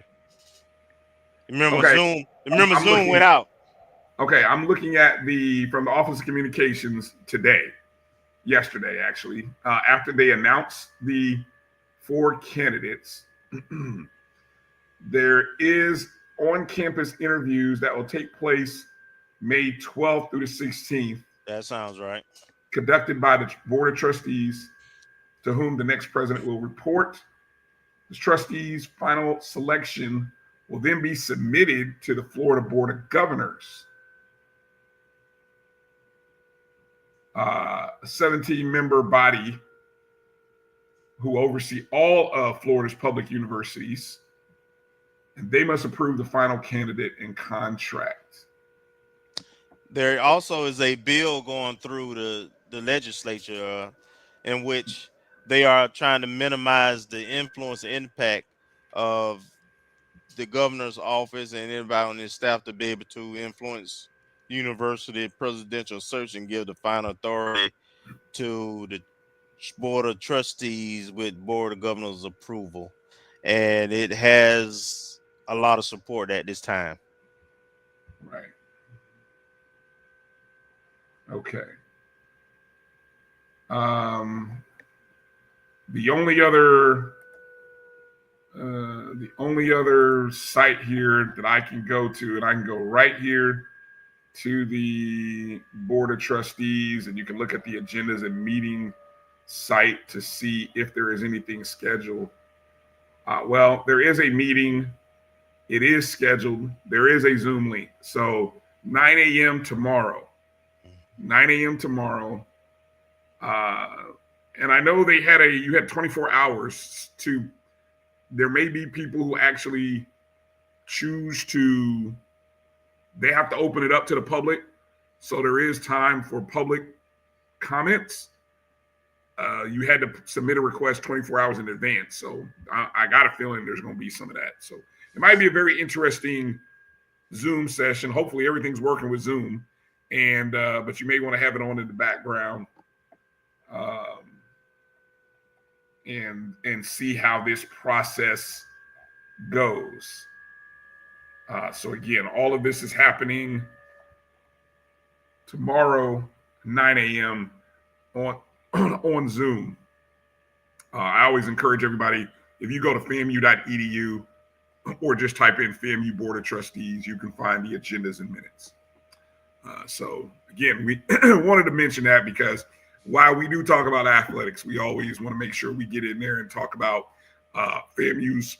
We talk about the culture and our school because this selection has an impact huge on our athletic department. Yeah. Okay. Final thought here before we go. I want to make mention of this. Tell everybody that we do have the link and we do have information regarding the FAMU golf fundraiser that was mentioned earlier in the show by Coach Rice.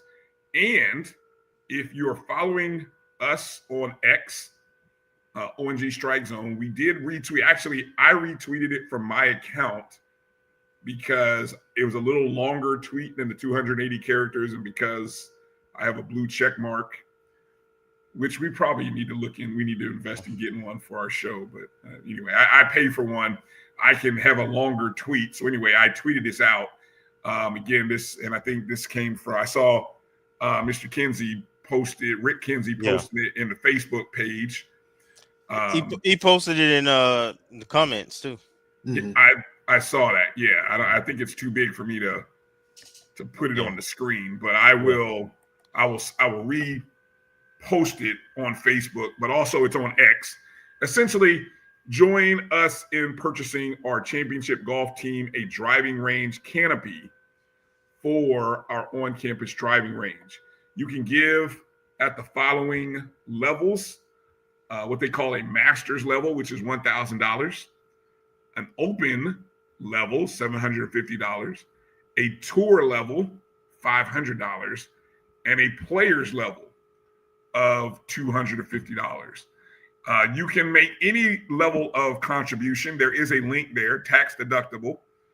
So maybe you don't have $250, but you want to give something, you can give anything as little as, I don't know, $25 is there. 25, 50, 100, anything that you can give, or you see it on the screen, text FAMU Golf, all one word, to 41444. And that is how you can, be a part of the fundraising efforts for our championship program. Championship. There you go. Thank you. There you go. Thank you. Clarify. All right. So good stuff. Okay, guys. Well, it's been a good show tonight. Great show. And we appreciate Coach Rice, Coach Mike Rice, for joining us. We appreciate Coach Nikki, even with a little bit of cell phone difficulties. It was still good having her on. Good getting through that. And of course, it's always good to see Marcus. People were getting worried about you, Marcus. So I mean, it's good that we found you and that you checked in. Final words, Marcus. Any final thoughts or words you want to share with everybody? Well, good to jump in. Better late than never. Hate that I missed Coach Nikki and Coach Mike, but I'll catch it on the replay. Did have questions for them, but I didn't get a chance to send them to you guys before the interview. But I'm glad they came on and represented FAMU well as champions. So they have the rings and the trophies, and there's more to come. Yes, indeed. Kelvin, final thoughts. The standard is the standard. At FAMU, we brag because we have a lot to brag about. We expect to win. And so it carries on through our culture, our coaches, our players, everybody understand that. And, you speak, there's power in the word. We kind of speak things into existence, right? So, now we have these multiple champions, 3 so far, SWAC champions this year. And we have a legitimate shot at 3 or 4 more before the, athletic calendar is over with spring sports. So, very thankful for our AD, our athletic administrative staff, our trainers, which we got to get the head strength coach and the trainer on here, sometime before the end of the calendar, and give those folks some love, some support, and some shine, because truly we have a great team that you can't win championships without that. It's more than just the coaches and the players. It's the support staff and the administration and all that. So I just want to acknowledge and tell all the athletic team that we appreciate them and are thankful that they're maintaining our championship pedigree. Well said. I want to take a quick mention and offer. We learned of this yesterday on Dr. Cavill's Inside the HBCU Sports Lab.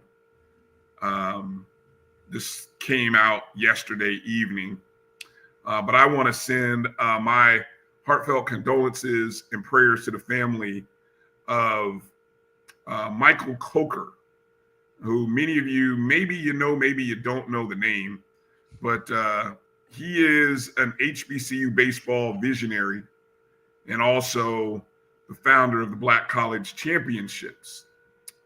He is also a major, he is a lead writer for blackcollegenines.com. He passed away yesterday evening after a lengthy battle with pancreatic and prostate cancer at the age of 65. He was an active member of the National Collegiate Baseball Writers Association, and he was, when you just get into this space, he was very passionate about HBCU baseball. The one thing I've loved about doing this show over the past 4 years, reigniting my love of FAMU and various other sports, but my love of baseball renewed through having conversations and meeting and talking with people like Michael Coker, who shared with me the history of HBCU baseball. And for a kid like me who grew up in the Midwest and didn't know a lot about HBCU baseball, and, you know, even honest, blindly enough, didn't know a lot, even at FAMU, about, outside of a few names, you know, you hear a few names, but when you actually are in this space trying to cover, and it's hard when you're trying to cover a lot of sports. I mean, look, we try to get to as many sports as we can. But Michael said, I love baseball. I'm going to cover HBCU baseball. And that's what he talked about year round. And he loved it. And he loved talking to us, and us meaning we get it when football season, we'll talk about football 365 if you let us. You know, some of us will even talk about basketball 365 if you let us. But there's not a lot of people that were talking baseball, HBCU baseball, with the passion that Michael Coker did.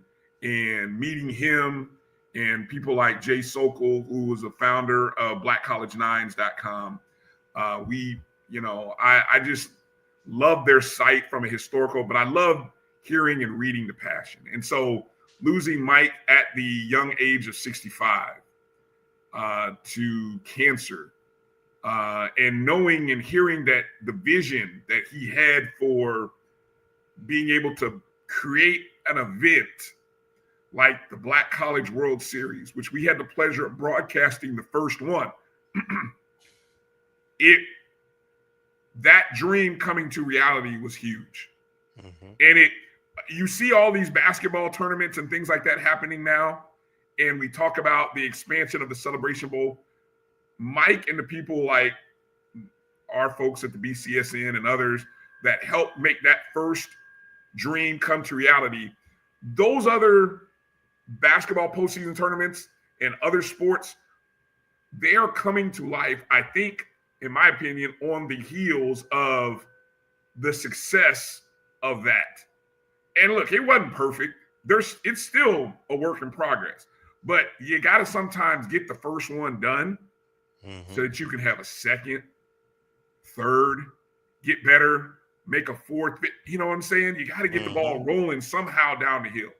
And Mike's vision and his persistence to be able to see that was what I hope, among all the other things, is his lasting legacy and contribution to HBCU baseball. So to the Coker family, to our friends at the HBCU Pro Sports Media Association, to anybody that's ever read blackcollege9s.com, if you haven't, I would encourage you to go make it a bookmark. Make it one of those pages that you go to. Say a prayer for the Coker family and the friends that he had in South Florida. He was an Edward Waters College graduate. It was college back then. So he's an HBCU grad, played baseball at Edward Waters. I just wanted to take a second while I had it and mention him, give my prayers, thoughts, and condolences. And I hope that you all out there take care of your bodies, do the necessary searches, and continue to pray and keep the Coker family in your prayer. So with that said, thank you for watching our show tonight. Again, Jeremiah said there's a book called Black College Nines, The History of HBCU Baseball. So again, I would encourage you not just to check out the site, but also make sure to check out that book as well. All right. So for thanks again to Mike Rice, Coach Nikki. On behalf of Marcus and Kelvin, I'm Bryan. Have a great week, Rattlers. Good luck to our teams in Montgomery and Tallahassee. And let's keep winning. Let's keep striking. Let's have more great weeks like what we had. And let's get ready to add maybe number 21, 22, 23, or 201 rather, 202. Let's add more titles to the ledger at FAMU. So peace out, Rattlers. Take care of yourself. Be well. Fangs up and strike, and strike again.